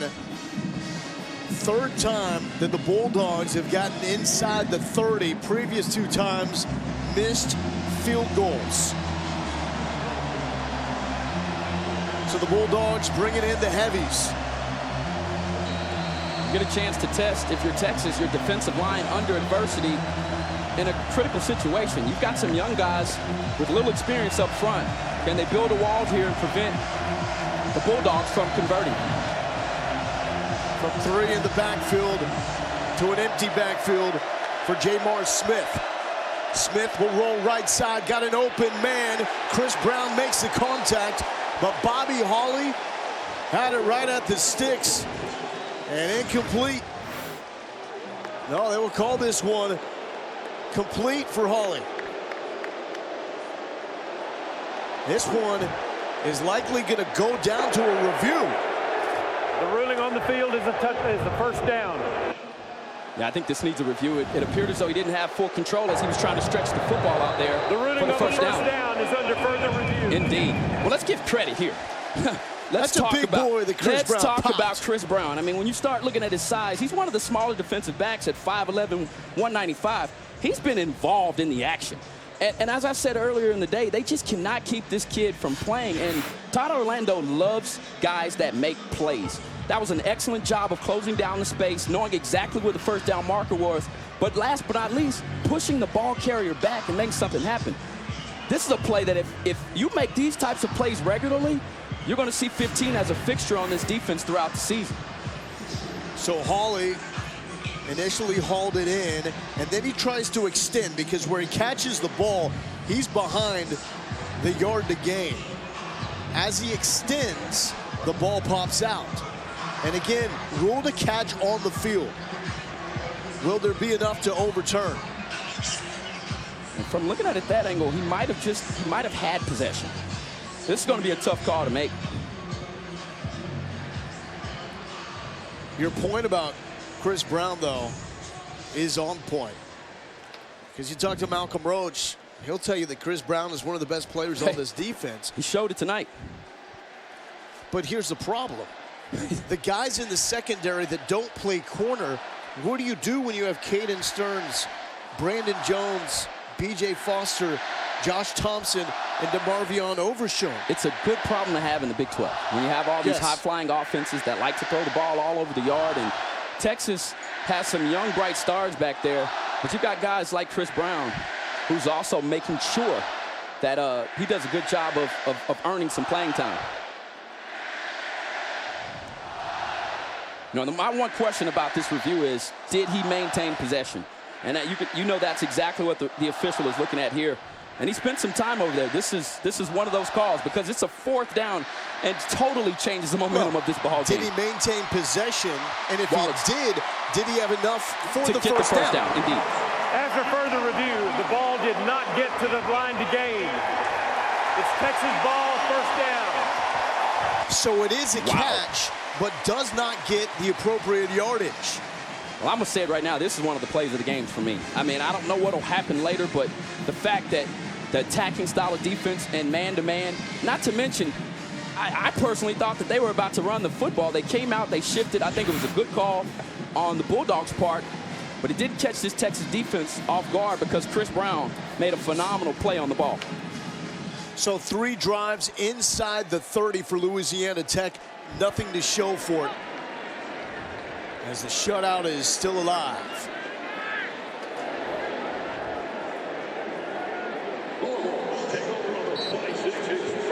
We will see if Louisiana Tech brings more pressure like they did in the final drives of the first half. Quick pass to Duvernay, catch number 7, shoves off a defender for extra yards. Now brings up the interesting point. We heard that number about 6% with Bob Diaco. The amount of times in their scouting, his defense brought pressure. Keep in mind, though, this is the 3rd time that Bob Diaco has seen Texas since the start of last year. As Ehlinger drops back, steps up, Duvernay overthrown. Diaco started last season as an analyst for Oklahoma. That's the role he was in for the Red River rivalry. But then Mike Stoops gets fired, so Diaco gets promoted to linebacker coach. He was in that role for the Big 12 championship game. So this is the 3rd time that Diaco has seen this Texas offense. And a fine defensive coordinator, former Broyles Award winner for his job at Notre Dame as the top assistant coach in college football. 3rd and 5 for Ehlinger. Colin Johnson, first down catch. Bodying up Amik Robertson. That's the size discrepancy at work. Indeed, but what you also are going to see is him develop as a route runner. Oftentimes for a guy with his stature and size, it's hard to get in and out of breaks and cuts. Nice clean footwork here, coming back to the football, converting. Interesting matchup. Willie Baker is now at the bottom of your screen with Jake Smith in the slot. Baker has been quiet. Can he keep up with Smith? Smith is open over the field. And a good play with the closing job by Amik Robertson. But for a moment, Smith was open. Now listen, I'm always in favor of the defensive backs here, but there was some contact prior to this ball getting in his catchable space. That's a brilliant job there from Robertson to cut across the middle there. But you see that contact right there. And if you're Jake Smith, you've got to use your larger frame to body him up there and to make that catch. But there was some contact downfield. A lot of buzz that Robertson will get some next-level looks. Ingram dancing, stiff arm, staying alive. But a challenge for him to get back to the original line of scrimmage. 3rd down. We saw Robertson also with that physical play against Malcolm Epps. So even though he was outsized, still found a way to make plays. This is a secondary with a little bit of swag. I like what I see out of him. I mean, he's very aggressive. He's an aware corner. Though undersized, I think he still makes plays on the ball. 3rd and 10. Bulldogs defense trying to turn it around. Longhorns 6 for 10 on 3rd down. 3-man rush. Ehlinger will run up the middle. Contact sliding his way. And it's going to come down to the spot. They do mark him about a yard shy of the 1st down. And they're going for it. Tom's already on the sideline, sending out the boys. And here you may see them snap the ball quickly, but Ehlinger making a great decision as they only rushed 4 and had everything covered up downfield. 4th and 1. 2 bodies with him in the backfield. To Duvernay. And Duvernay has 1st down yardage. And that's new now. And you wonder if Duvernay's in that spot that maybe Jordan Whittington would have been in. Whittington's checking in. Okay, so that's a good positive sign. As the freshman early on in the game was out, we saw him make a cut on his last catch towards the red zone where he utilized his quick speed to get outside, and that's going to be the challenge for him, having a nagging growing injury. Brewer in the backfield with Whittington. Jordan Whittington, the true freshman, still has not registered a carry.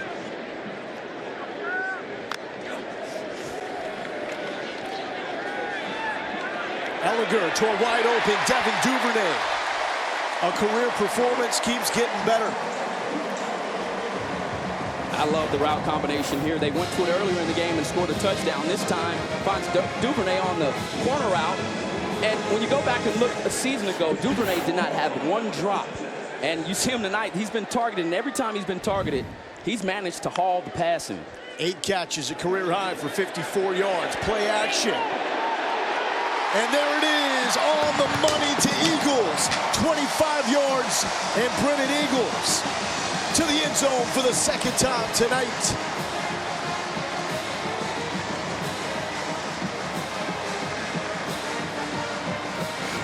Beautifully thrown ball by the junior, Sam Ehlinger.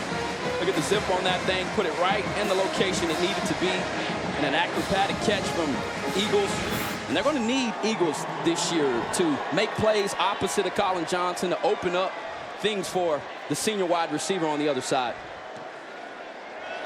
And with that touchdown toss to Brennan Eagle, you have Sam Ehlinger tying his career high with 4 touchdown passes. Good to have big targets with soft hands like Brennan Eagles.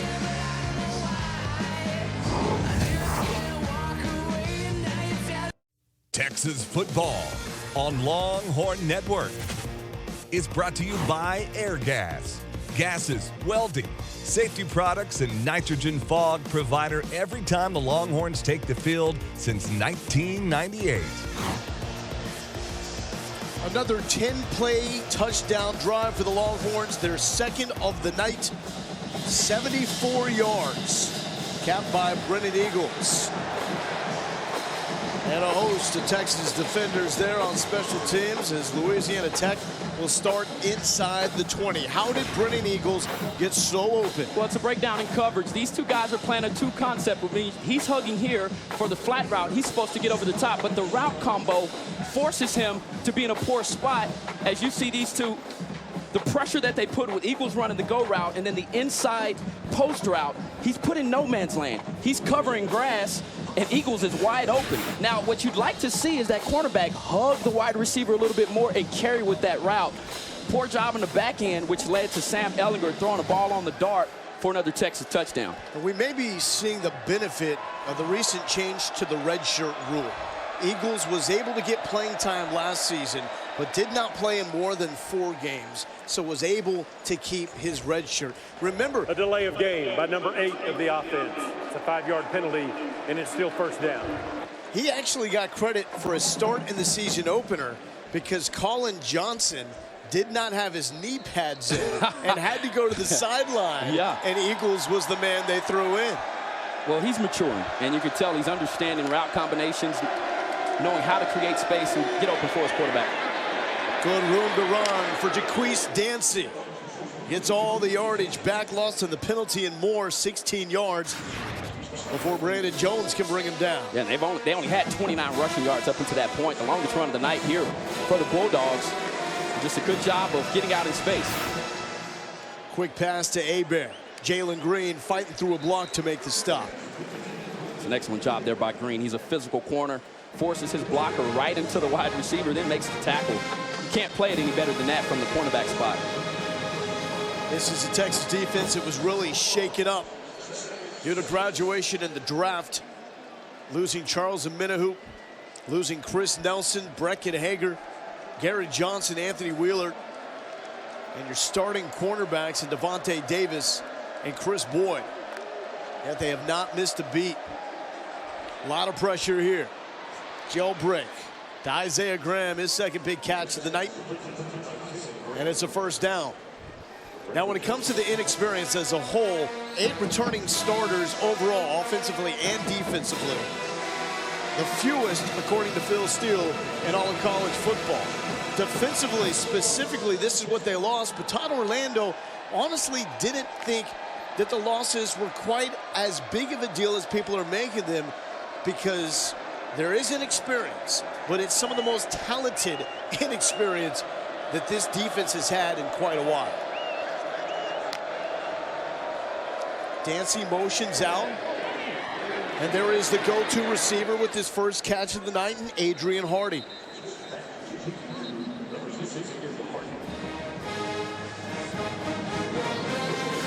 Jamar has been a different quarterback the second half. He's making quick decisions, and he's picking Texas apart on the outside edges, and with his quick passing game, very decisive with the football. They just have not been able to finish off the hands of Smoke Harris. 2 early missed field goals. And that 4th down stop. Fantastic play by Chris Brown. So Coburn checks back in with Malcolm Roach and Daquan Graham on the defensive line. Those are your starters there. At linebacker, McCulloch and Osai, the two best-known commodities of the linebacking core. Smith. That's another tackle by Caden Stearns, as Smoke Harris was trying to get away but could not. That's a hard tackle to make in open space, and you're by yourself out there, and they bring the pressure from the secondary, and Caden Stearns is left on an island. Does a good job of reading the play and forcing this 3rd down, and now you wonder if this Texas defense with some fresh defensive linemen in the ball game can get to the quarterback and provide some pressure, because right now Jamar is throwing very comfortably back in the pocket.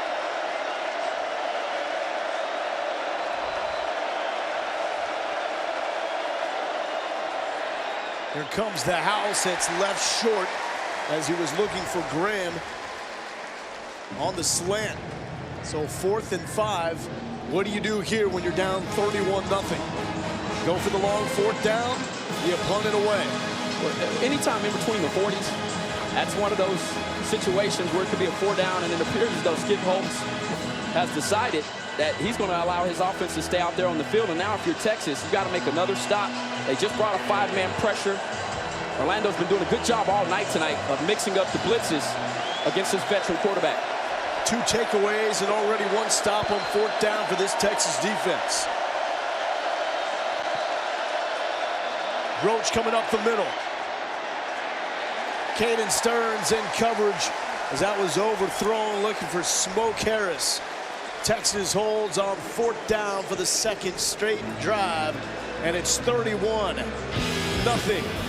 Texas in the 2019 season opener. Media timeout. Let's take a look at our Big 12 scoreboard, brought to you by Dr. Pepper. Last night, Oklahoma State, the debut of Spencer Sanders, leads them to a win against the Beavers, 52-36. Chuba Hubbard over 200 yards, could be the top running back of the Big 12. Iowa State took 3 overtimes and almost fumbled it away against Northern Iowa.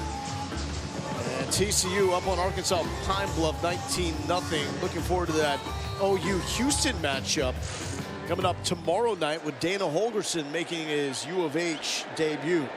So it's 31-0, 6 minutes left here in the 3rd quarter. Jake Smith in motion. It's a swing pass to him for about 5 yards. Are you surprised Ehlinger is in at quarterback? Not at all. Number 1, he's a competitor. Number 2, got a big game next week. And the offense, frankly, you want him to go out on a good note. I mean, I think it's safe to play him at least through the 3rd quarter. And then if you still have a pretty good lead, maybe you throw him in the ball game. But 31 points at this point is not a tremendous lead. Second time we've seen that direct snap. Great vision and wiggle for Keontae Ingram. Given the 1st down, what can Keontae do for you? When you see wiggle here, I see power. I see a little more. And this is the same play they ran earlier where Sam walks off and it's just a direct snap.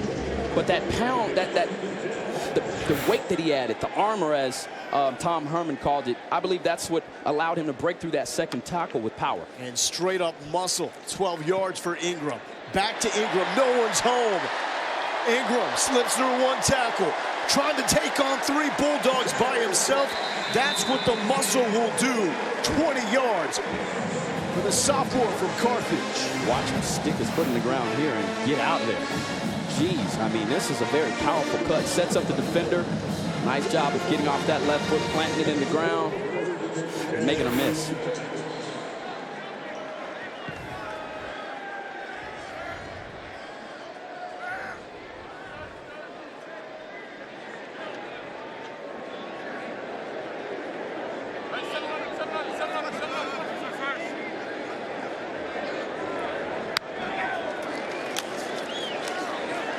Ehlinger all day looking for Smith. Picked off. Incomplete. It looked like Amik Robertson was going to bring down the INT as Ehlinger was looking for the freshman Jake Smith. That's a big time play. I mean, you know, Listen, the coverage was outstanding. He's in the perfect position, and he almost pulled off an incredible interception, going up over a guy that's taller than him. And this is where, when you watch him on film, he's such a competitor. And to play on that island, man, you really do have to think differently.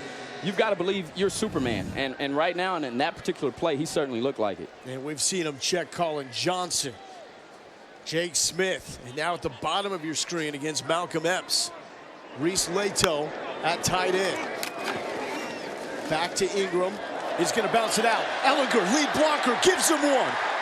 And Ingram takes it to the 11-yard line. Hey, Ehlinger ain't going to change his ways. He's going to find contact if it helps his team. Here's what I like, and I said this during the spring game, that I thought that it might be a bad idea for him to be this physical. But after listening to all the players and the way it juices people up when he does stuff like that, you know, you can't take that part of his game.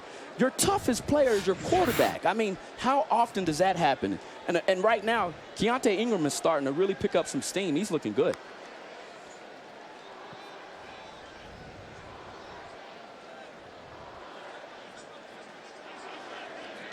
Ehlinger checking with the sideline, communicating with Leto. Looking for Smith, overthrown. Jarius Need in coverage. They moved him to safety in the offseason. He was part of that outstanding cornerback tandem with Robertson a season ago. And he said earlier this week he really didn't respect the Texas wide receivers for the reason that they couldn't get off of the jam. And, you know, if you're a Texas wideout in that room, you know, you're offended by that. But I think when you go back and you look at the numbers and you look at how tall these guys are, if I'm a smaller guy, you can get underneath their pads. That's something that they'll continue to work on and will need to improve with LSU coming into town next week. And a flag on the play. Meanwhile, you've been checking up on LSU, and it's quite the whooping against Georgia Southern. Start by number 73 of the offense. It's a 5-yard penalty, and it's still second down. So it's a false start on the grad transfer Parker Braun, two-time first-team All-ACC selection at Georgia Tech. That was in the Paul Johnson offense, a lot of cup blocks. So a little bit, actually, a significantly different style making that transition to Herb Hand's offensive line. If anybody can do it, Coach Hand can. Got the start tonight. Kerstetter started at right tackle. Okafor has taken that spot. Cosme with the great block for Ingram. He's going to do the rest and take it within a couple of feet of the end zone. This was just a beautiful play all around. With your offensive lineman, both Jake getting out in front, and then you have Cosme for the second time tonight. You just see how athletic this guy is. Also with Epps doing an excellent job. Quick pass. Duvernay stretching and just shy. And Texas really likes to get into their quick offense when you get a defense on their heels like that, and it surprises them. You have to get your adjustments, your play call quick, puts the pressure on the defensive coordinator, and especially in the red zone when you got a player like Sam Ehlinger, who in my opinion was the best red zone weapon in the entire country a season ago. All of his touchdowns coming in the red zone. Cosme moves to the right side, flanking Denzel Okafor.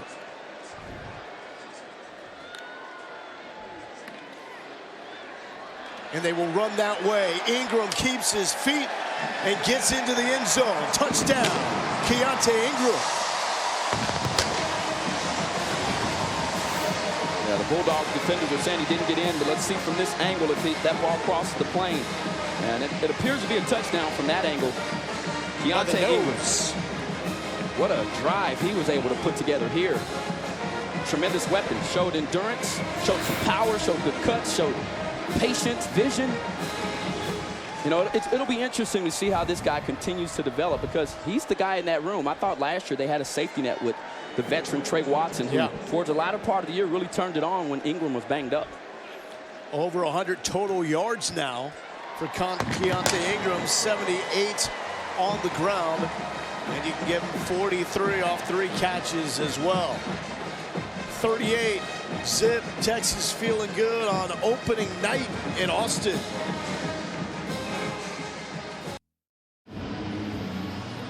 Malcolm Roach is always a good interview. Talk to him and he gives you some good comparisons. He says Keontae Ingram reminds him a little bit of Deontay Foreman The way he breaks tackles, just a lot faster. Well, and Deontay Foreman had a lot more weight and power behind him. But to that point, right, if you can have those, and he also would take to the distance now too. We saw him break a couple big runs. Oh yeah. But I like what I'm seeing out of him, and he really got himself going there in that last drive. Deontay Foreman, former Doak Walker Award winner. One of the great rushing seasons, his final year here on the 40 acres.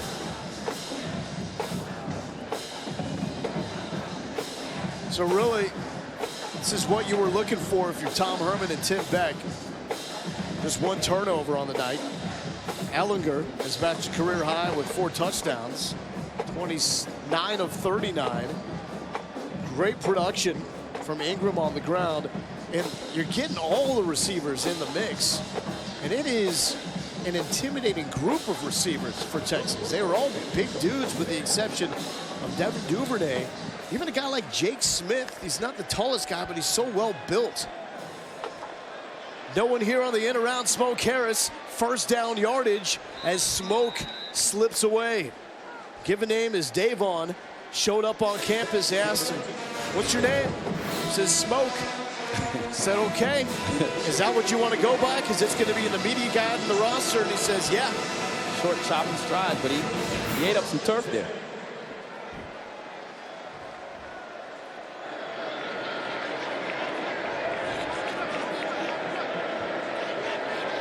It's a very young Louisiana Tech team.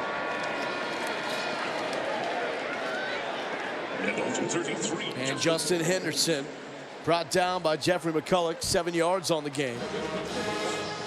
Skip Holt said that there were some guys, they honestly had no idea how they would react to the bright lights of Austin. Just because of that experience. They have guys that are starting that have very minimal experience, and the backups, he says, have no experience at all. 5 straight seasons with bowl wins for this Bulldogs program. The big hurdle is the Conference USA Championship. Trying to get that, they've been awfully close. It's going to be some tough competition, especially in the West, when it's Mason Fine and North Texas. Probably going to be battling for that division crown. 3rd and 3 for Skip Holtz in Louisiana Tech.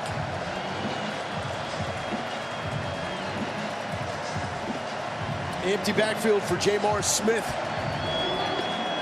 the senior from Meridian, Mississippi.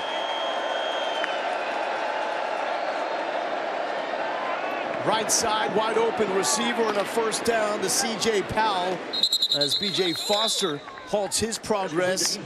Not before Powell can get 18 yards. There was some confusion in the back end for the Texas linebackers and secondary. They went with that empty look, and it put McCulloch actually in coverage, and that backside was wide open. Those are the types of plays where you've got to clean up, because next week, those could turn into 6 points. Next week, of course, with LSU coming to town. Pressure on Smith. Finds Adrian Hardy. Good move, and it's a first down. Adrian Hardy, the junior from Houston, Decaney, originally signed with Oklahoma, transferred to Louisiana Tech. Skip Holt said he knew he had something special athletically when Hardy walked through the door. First red zone possession for Louisiana Tech. They've been inside the 30 3 times, but have not been able to convert into a score. And it's time to put the 4 fingers up. It's the end of the 3rd quarter. Longhorns taking the shutout into the 4th quarter. Texas ranked in the top 10 to start the season for the first time since 2010. It's a throwback, vintage, dominant Texas performance after 3.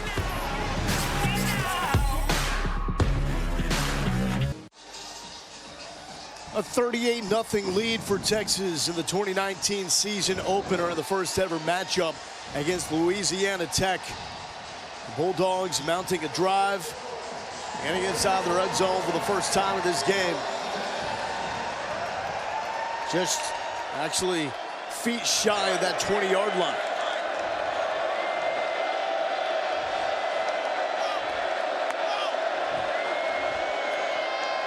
to Dancy. Trying to get the corner, and he does. Thompson in pursuit. Brandon Jones as well. And Jaquise Dancy working it deep into the red zone. Down to the 7. Yeah, and 2 DBs back here just collided. Josh Thompson and Jalen Green, which prevented them from being able to keep contained. And Thompson took a poor angle. He's got to go over the top of that to make sure he can force that back inside as he comes off the field limping after that collision. Is this about pride here? Red zone with a shutout on the line? Oh, yeah, it is. You got to bow your back here.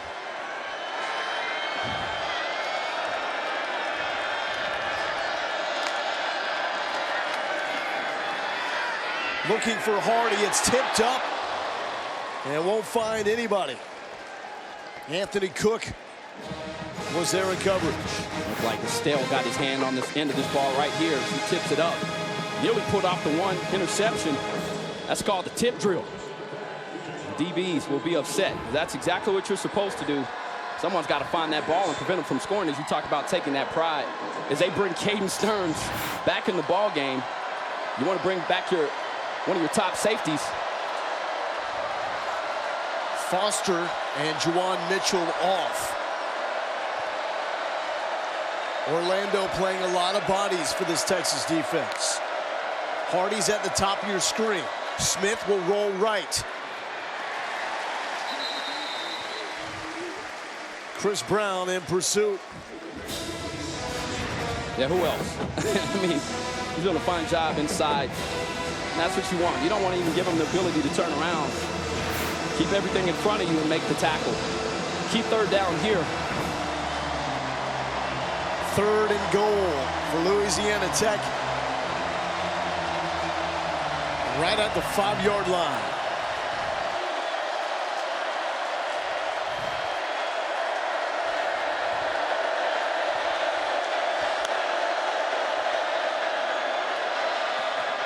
A little fade. It's lofted up and into the hands of Malik Stanley. He's got his first touchdown as a Bulldog, and Louisiana Tech has his first touchdown of 2019. That was the best throw of the night for Jamar.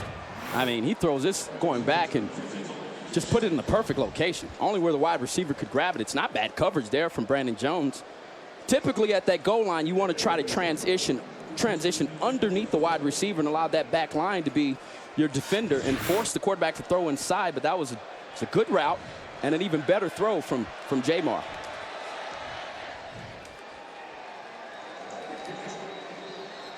Malik Stanley, grad transfer from South Alabama, getting Louisiana Tech on the board. 38-7 Longhorns with 13:31 left to play. Texas football on Longhorn Network is brought to you by Coors Light. For the world's most refreshing beer, 21 means 21. Sam Ehlinger wrapping up the start to his Heisman campaign. A dynamic and efficient night. Ehlinger, 28 of 38 of turnover-free football, 276 through the air with 4 touchdowns. You can give him 34 yards on the ground as well. Casey Thompson is set to take over at quarterback and make his Texas debut. Louisiana Tech with the touchdown from Jamar Smith to Malik Stanley, getting on the board to make it 38-7. And Deshaun Jamison back to return this kick. It's going to go to the up man instead. And Texas will take over and turn it over to Casey Thompson, the redshirt freshman from Newcastle, Oklahoma, and OU legacies. His father, Charles, was a quarterback at OU. His brother, Kendall, a receiver for the Sooners. But Thompson choosing the burnt orange. Waited, redshirted a season ago. And here he is. A little bit of a gunslinger, a wild man at quarterback. And Roschon Johnson is running back. So the number 2 and 3 quarterbacks on the depth chart on the field at the same time, with Johnson at running back. Here's a carry for Roschon. Breaks some tackles. That's a good burst up the middle. I'm telling you, his skill set fits perfectly here. And I think, especially with the depth right now, I think you've got to keep Johnson at the tailback position. And I thought it was really neat that he went to the coaches and wanted to do this. I think it says a lot about him believing in his skill set, right? But also on top of that, showing his unselfishness. You also have big Jared Wiley, a high school quarterback himself, has checked in at tight end. A freshman from Temple. Marcus Washington, a freshman receiver from St. Louis, is also in the game. Hit immediately and brought down. That is Willie Baker. Yeah, they getting into the backfield for the first time. Yeah, they know the run's coming, right? I mean, you can tell Texas is trying to milk the clock. They're waiting until the play clock runs down, and they're just teeing off on them. It'll be a good opportunity on third down, though, for Casey Thompson to operate on third down. Willie Baker not having the success he did with that 4-sack performance in the Hawaii Bowl. But sky is the limit for him. He's really taking on that void that was left with Jalen Ferguson, being selected in the 3rd round of the NFL draft. 3rd and 8, Thompson back to pass. 4 men on him. Thompson heaving it deep. No one is there. And it was nearly picked off by B.J. Williamson. So a 3 and out for young Casey Thompson in his debut as the Texas quarterback. But this is the first time under Tom Herman that Texas has been able to turn to a backup quarterback late in a game. We've seen Ehlinger and Buechele both play in the same game, but that has been because of either injury or ineffectiveness. So this is the first time for Herman. They've played a lot of close games here at Texas through 2 seasons that they've been able to turn it over to a quarterback to get some by reps. Number 15 of the offense. It's a 5-yard penalty, and it's still 4th down. So let's be honest here. You're up 38-7 after that 3 and out and that false start. There will be some discussion on the sideline. No, I mean, I think at this point you try to let Thompson grow up. You never know when you're going to need him in the ball game, and the backup quarterback position is one that's key. And Texas had the luxury last year of throwing Shane Buechele out there. We saw it in the Baylor game, how clutch he came through, and they're going to need Thompson to develop and grow. Michael Sam taking it at the 30. And wrapped up and brought down by Joseph Osai. 38-7, Texas leads.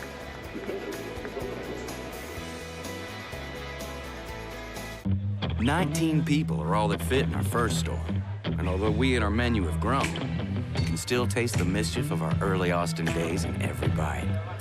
Come in and find a fresh favorite, or grab the original that started it all." Oh, it's going to be a hot ticket on a hot night next week. The boys from the Bayou making the trip to take on Texas. 2 programs that both started playing ball in 1893. Longhorns with the edge in all-time wins and national championships. Heisman Trophy winners.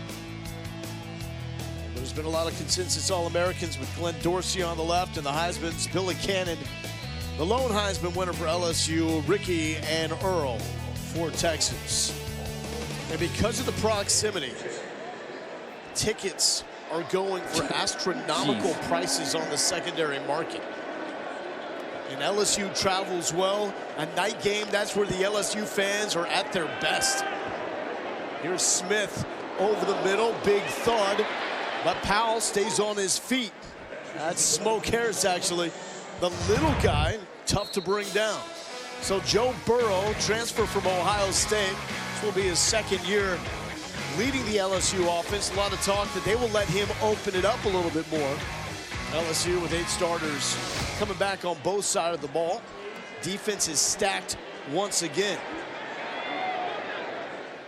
And it is going to be a matchup of DBU versus another faction that likes to refer to themselves as DBU. Yeah, and you're right. And when you look at LSU, you know, they lose one of their top corners, and now you return a freshman that you got starting out there in Derek Stingley Jr. What is he going to do against some of these wide receivers? It'll be a great challenge. And I think on the opposite side, too, you know, you're going to see these Texas DBs be in an environment where, you know, they're going to be going up against some top-notch wide receivers for LSU, and I think that's where the battle's going to be won. Today, Joe Burrow had a great game through the air. Was very efficient and effective. And College Game Day has been confirmed to make the trip here for that showdown. And that's going to be exciting. Smoke Harris with another catch. First matchup between these two teams since the Cotton Bowl, when Roy Williams absolutely went off. He did. And I'll never forget that play, though, where I think Brady James, for them, actually tracked him down on a play where I thought Roy was going to score. First time I got a chance to see just how fast Brady James was.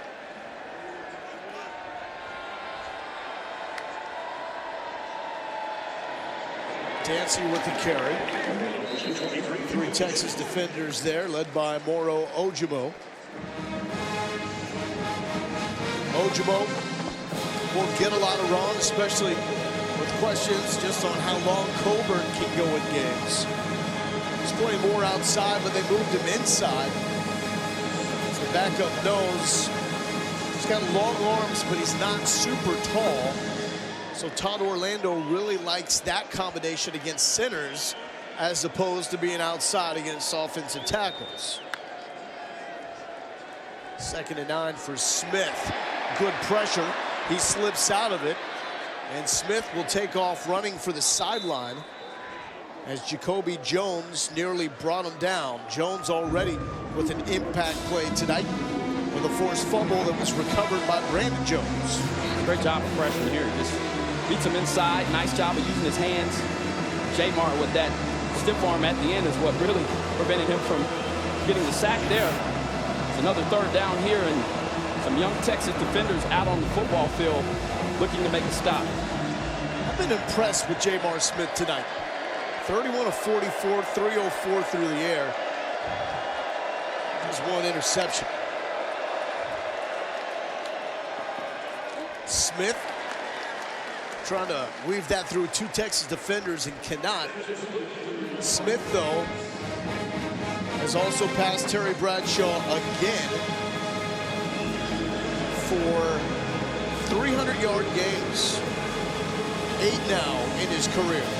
He's been a different player coming out after half, and I thought what really got his game started was the short passing game. He's doing a better job of recognizing what Todd Orlando's defense is doing to him, and every quarterback that faces this defense normally compliments him after the game and just talking about how well this defense gives you different looks and forces you to think before the snap and after the snap. Bulldogs 0 for 2 on 4th down. This will be their first conversion. Inside the 30 for Adrian Hardy. Hardy has definitely started to heat up in the second half. One of the top receivers of the group of 5. 13 yards here on 4th. Great recognition. Once again, you've got a 3-man rush. They're dropping numbers back. And he does a good job of checking right down on the crosser. Hardy doing a nice job of catching and running.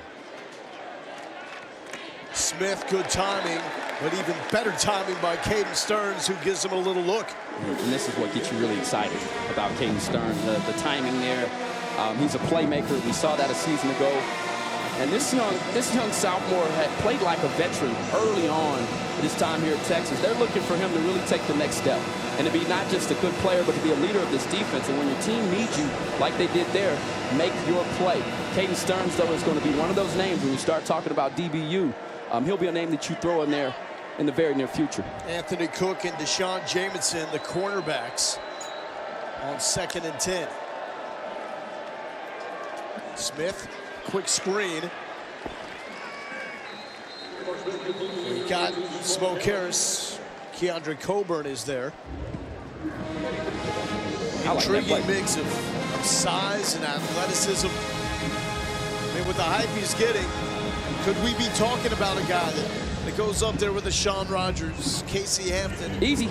I played with both of those guys now, and they lived in the opponent's backfield. But to your point, I think he's got the desire to be great. Now it's about conditioning, taking care of your body, working on what you do in the film room, and being reliable. But that play right there where he's running people down on a string, that's certainly a play that Sean and Casey made regularly.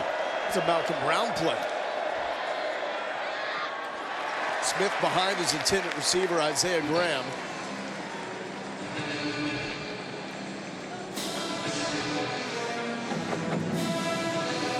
Malcolm Roach will check out. Taquan Graham will check back in.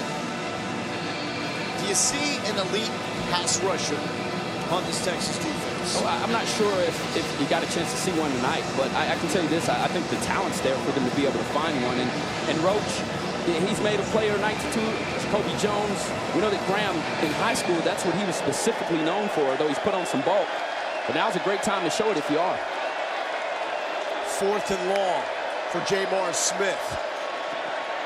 Brandon Jones into the backfield, and it's picked off.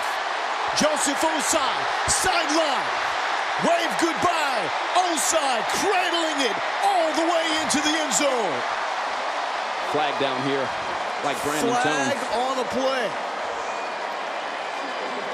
And Caden Stearns is getting up a little limpy. He is lame walking to the sideline. That's both of your safeties, both Jones and Caden. I believe both of them came on the blitz there and just tripped each other up, and then one of them fell into J-Ball. Personal foul, roughing the passer on the defense. A low hit to the quarterback. 15 yards, first down. So that will wrap out the 82-yard interception return by Joseph Osai. And that's Brandon Jones. This is a tough call to make. I mean, it doesn't appear as though it's a malicious hit, though. You got to protect those quarterbacks. And the fans here not happy about it after seeing the replay. And it's first down.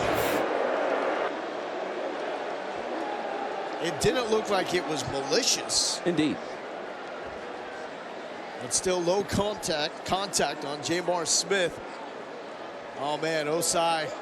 That was his moment. The foul is against player number 19. Osai's like, what? I don't get the touchdown? I ran all that way for nothing?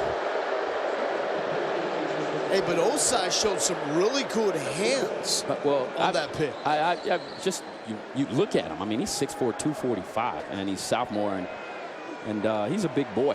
And, you know, if he continues to come downhill, and if he can show these types of ball skills, you're right. I mean, he caught that with his hands.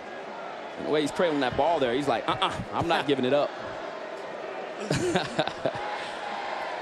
Looked a little bit like Anthony Wheeler, some of his touchdown rumbles.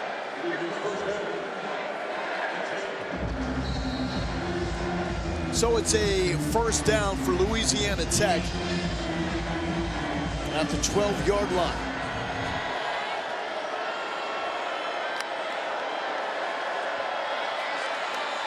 Tipped by Tavondre Sweat.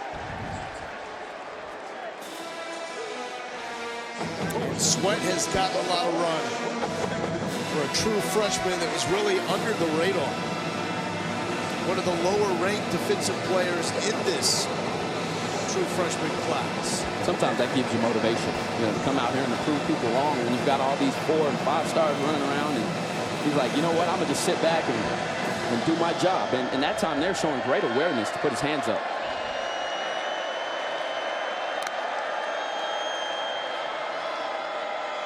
Smith with plenty of time going for Hebert, and Hebert, does he bring it down? Yes, he does.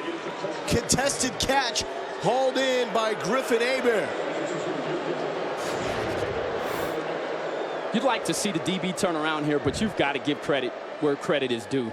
Excellent job there. It appears as though the crowd here booing thought it might have been a push here, but this is something where you have to stand strong if you're Estelle and know that that ball's coming. And if he gets his head around sooner, he's able to make a play on that ball.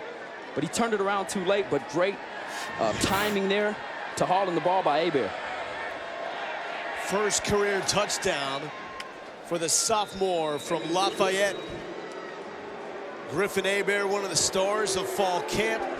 The big slot comes up with a huge catch in the end zone. And Louisiana Tech now with 14 on the board. They're also looking for something positive to wrap this up with. A 12-play, 70-yard scoring drive for Louisiana Tech. Cap with a grab from Griffin Hebert in the end zone. And it was a drive that looked like it was going to be a rumble pick 6 for Joseph Osai.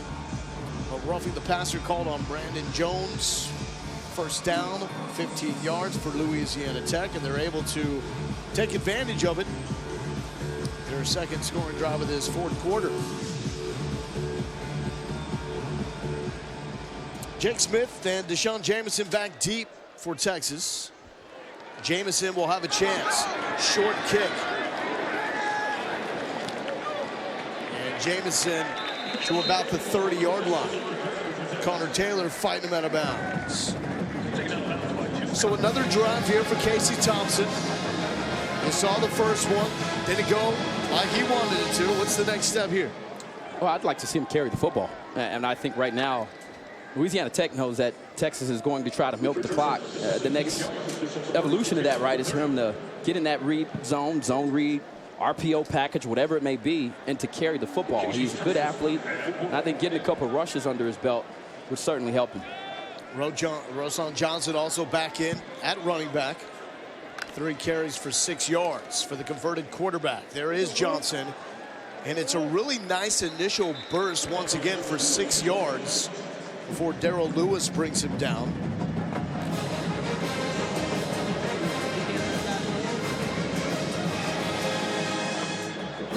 A lot of options going forward with Roschon Johnson. Whether they keep him at running back for the remainder of the season or just until Kirk Johnson and Daniel Young return. I've said it before and I'll say it again. He looks very natural back there. He does. And that being said, you saw him in his first play. He picks up pass protection. You know, was able to pick up a linebacker on time. And then he's looked good when they have given him touches.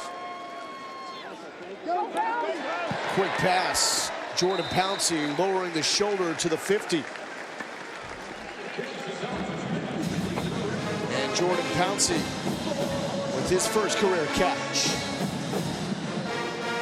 So Tom Herman has called Roschon Johnson an ultimate team player because it was Johnson that dialed up Tom Herman and said, hey, I heard your press conference on Monday about us needing some help at running back. I'll stay there. I'll play there as much as you need me to.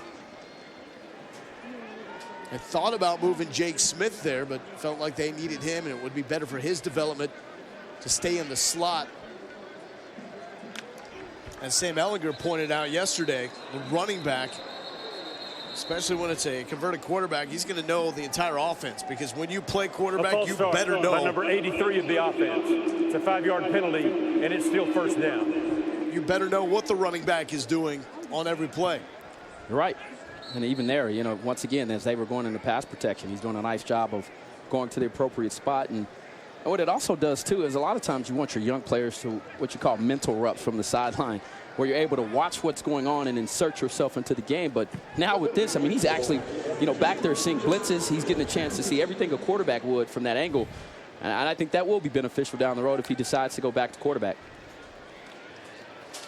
Johnson, some wiggle. Ehlinger is saying that he's one of the most athletic guys on the team, and he really feels like Johnson could play any position on the field except O-line, D-line, and cornerback. Oh, boy. It is selfless, though, for a guy, especially at the quarterback position, because more than any other position, guys that play quarterback, they don't move. And if they move, it's not because they are willing to make that move. I think it's smart. And I also think with the new redshirting rule, it allows you to be more unselfish because at the end of the day now he can play 4 games and know he can still get this year back. And why not if that's the case? And I think this is what this rule, you know, as it's still very new, how coaches will use it. Thompson on the run. He is quick and good yardage for Casey Thompson. That's a design run. That's a design run. That's a quarterback draw. And they wanted him to go right up the middle. And this is what, for me, I wanted to see. You want to see him get some touches, get those cobwebs off, get some game action, rushing against some people in live action. And now you've minimized a 3rd and short situation. You can get into your offense and perhaps run what you would normally. As I would assume Texas is going to try to get a conversion here. You're still trying to grow his game, and this will be a good rep for him. 3rd and 4 for the redshirt freshman, Casey Thompson.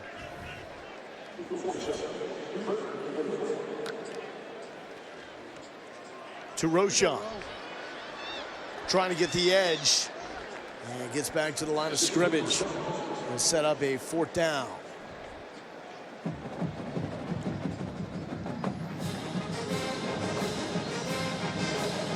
Buchevsky out to punt. Could develop into a real weapon for Texas special teams. Probably did not get enough credit for the job he did his freshman year, but it's tough. Agreed. When you follow your cousin, who's the greatest punter it's well in on Texas his way. history. One of the best in the NFL, and his 3rd time punting tonight.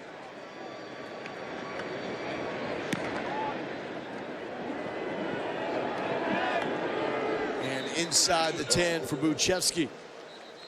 That's where Louisiana Tech will take over with 3:37 remaining. Media timeout.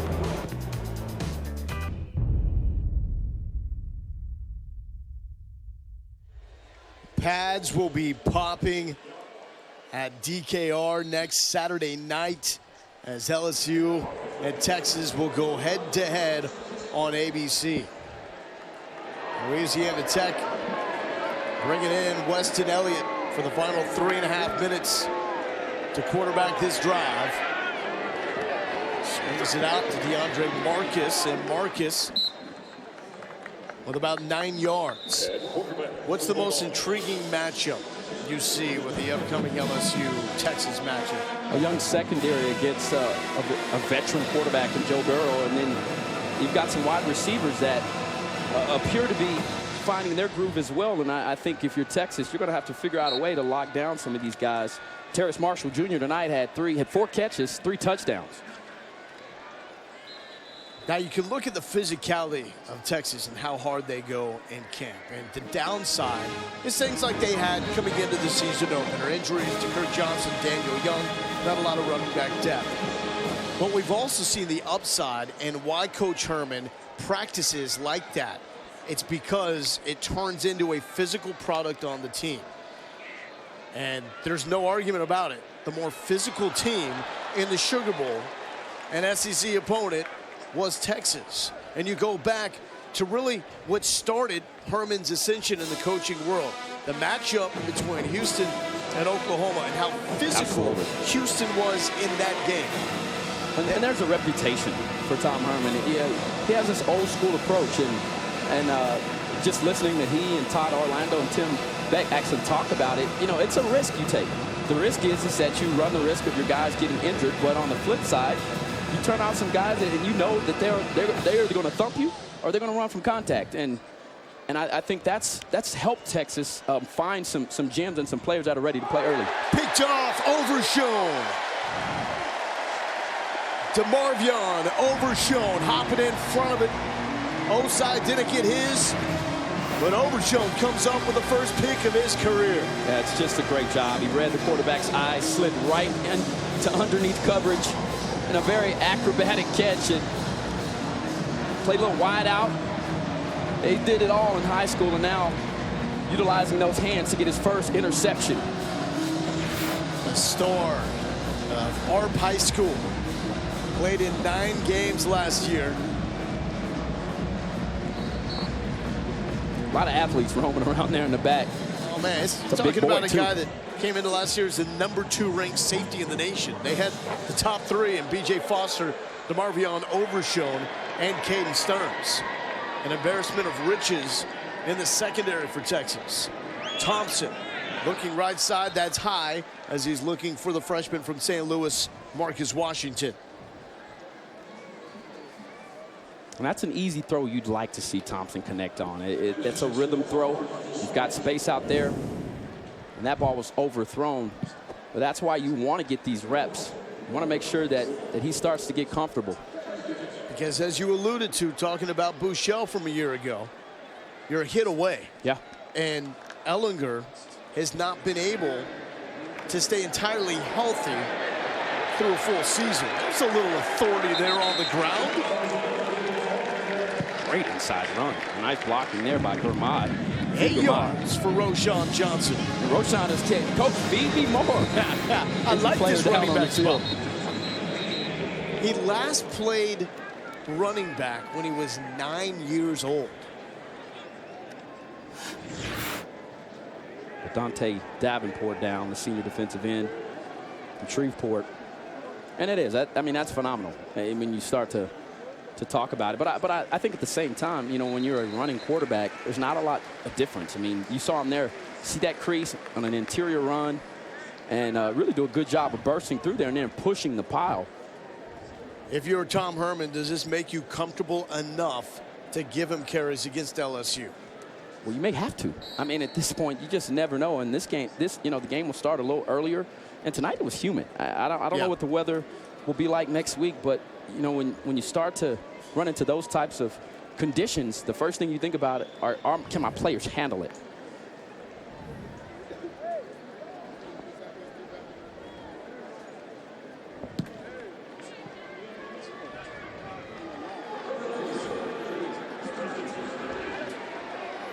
Third and 2 coming up on 2 minutes.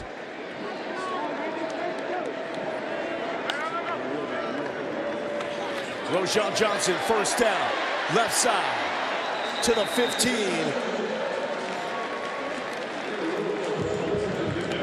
That brings us to the StubHub 2019 upcoming schedule. LSU, all eyes on that. I'll tell you what, after that, September 21st, the Big 12 opener against Oklahoma State, that team looked really, really good and a dominant win at Oregon State. They could definitely be a sleeper. And then Baylor also putting up some points. And I think they're going to be a lot better on defense. And with Charlie Brewer at quarterback, they've got the potential to also score points.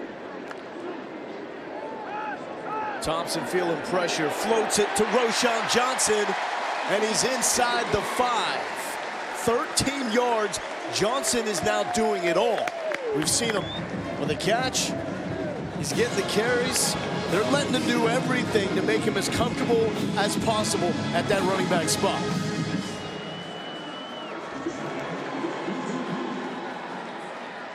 Thompson will keep in a big lick. Does he fight? Yes, he does. Second effort.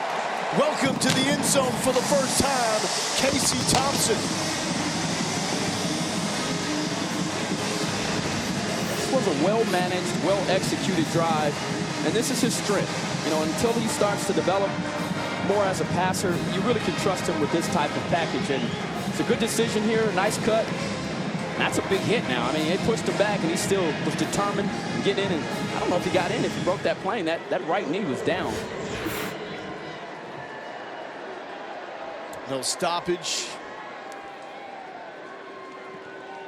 As Dickert connects on the extra point to make it 45-14. All smiles for Tom Herman and Casey Thompson.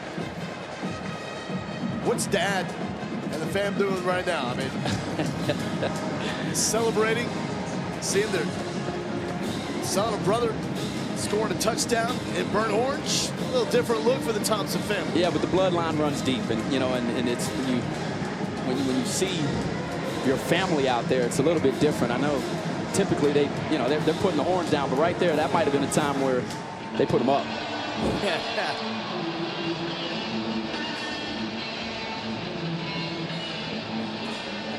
So game day final is coming up next. Alex Loeb hosting. It's Ricky Williams. His statue has now been moved to the Texas Athletics Hall of Fame. Hasn't seen it yet. George Shipley on hand. George's been doing his curls. Look at that. We'll see that as soon as we are done here on the game broadcast on Longhorn Network. Once upon a time, I hosted shows with a guy named Ahmad Brooks on Texas Game Day. Fun days, man. That was some of the best TV days of my life with you, Vince, Ricky, Chris Ricks. Chris Ricks. Yeah. So Skip Holtz looking for some positivity. Try to wrap this one up, and this is what he's really proud about. Guys playing that have graduated, guys like Smith and Stallworth that would have an opportunity to go somewhere else as a grad transfer, but have decided to stick it out and play their final year in Ruston. Kevin Murphy, a guy on the defensive line, He's got a foot issue. He transferred from UConn, where he played for A Bob delay of game by Diaco. number 10 of the offense. It's a 5-yard penalty, and it's still first down. They also feel good about the 2 deep at quarterback, with Weston Elliott behind Jamar Smith. In the case that something does happen to Smith, who's been a rocket quarterback for Louisiana Tech. Next up for the Bulldogs, they will host Grambling. Big showdown, potentially, for them late in the season. November 9th, hosting UNT. And Skip was very complimentary of what Tom is building here at the University of Texas. And obviously, if you wear that last name Holtz, you know a little bit about college football, but also, you know, his son went to school here and was a quarterback, and talked about how this program is developing and moving forward. And he said it's good when Texas football is winning. And despite this loss, he understands the bigger picture. And I would happen to agree with that, I think, and especially if the Big 12 contender wants a shot at getting into the college football playoff, Oklahoma and Texas have to be your 2 teams that are the premier teams in this conference. Skips on Trey, signed under Mac Brown, played under Charlie Strong. Walk-on quarterback, but was a holder, so got some time. He's now joined the family business. He's a graduate assistant at Ohio State, starting off his coaching career. The grandson of Lou Holtz. And Skip was able to make it down for graduation. Also caught some practices during spring. And a lot of respect. He grew up in Fayetteville with his dad coaching the Arkansas Razorbacks. 22 seconds.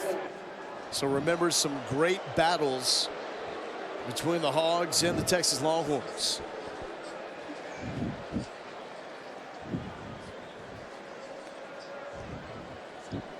Tip of the cap to There was a Jamar helmet Smith. off by a player. Please deduct 10 seconds off the clock. Set it at 12 seconds. Good performance from Smith, though. 34 of 51 on the night, 331 yards, 2 touchdowns, and an interception. Starting his 4th straight season opener at quarterback for the Bulldogs. That's the end of the game. Tom Herman, 1-0 to start the 2019 campaign. And next up, it's a showdown against the Bayou Bengals. It's going to be a fun one. Yeah, and I know all Texas fans are excited, and you start to think about it, it'll be one of those signature wins if they can get it for Sam Ehlinger and both Tom Herman. You know, to be able to do it in front of your home crowd, I think would be something huge, but it also puts you in the national spotlight and gives you that confidence moving forward that you can make a run at winning this conference, and in addition to that, be in the mix for the college football playoff, which our colleague Kirk Herbstreit believes that Texas will, at the end of the year, be one of those 4 teams. Longhorns able to check a lot of boxes tonight. Ehlinger with a clean, exciting start. They were able to get Jordan Whittington into the game. A little scared maybe with his groin, but he came back. Jake Smith making his debut. Brennan Eagles, first 2 touchdown catches of his career. Devin Duvernay goes for a career-high 9 catches, 55 yards, also had a touchdown. And Keontae Ingram with over 100 total yards. And for most of the game, the defense was brilliant as well. Yeah, and you talk about those numbers, and they left some stuff out on the table. Some misfires from Sam with some wide-open wide receivers a few times. Or the numbers would have been even better for number 11. And, you know, and he's healthy. He leaves the game, and you know he's going to play the next one. It's probably the best thing that happened for Texas tonight. AB, it's always fun. Pleasure on this side, my friend. Love working with you, my man. After the eyes of Texas, Alex Loeb, Ricky Williams, Jordan Shipley, and Michael Griffin with an hour-long edition of Texas Game Day Final. Longhorns win the 2019 season opener 45-14. Time now for the eyes of Texas.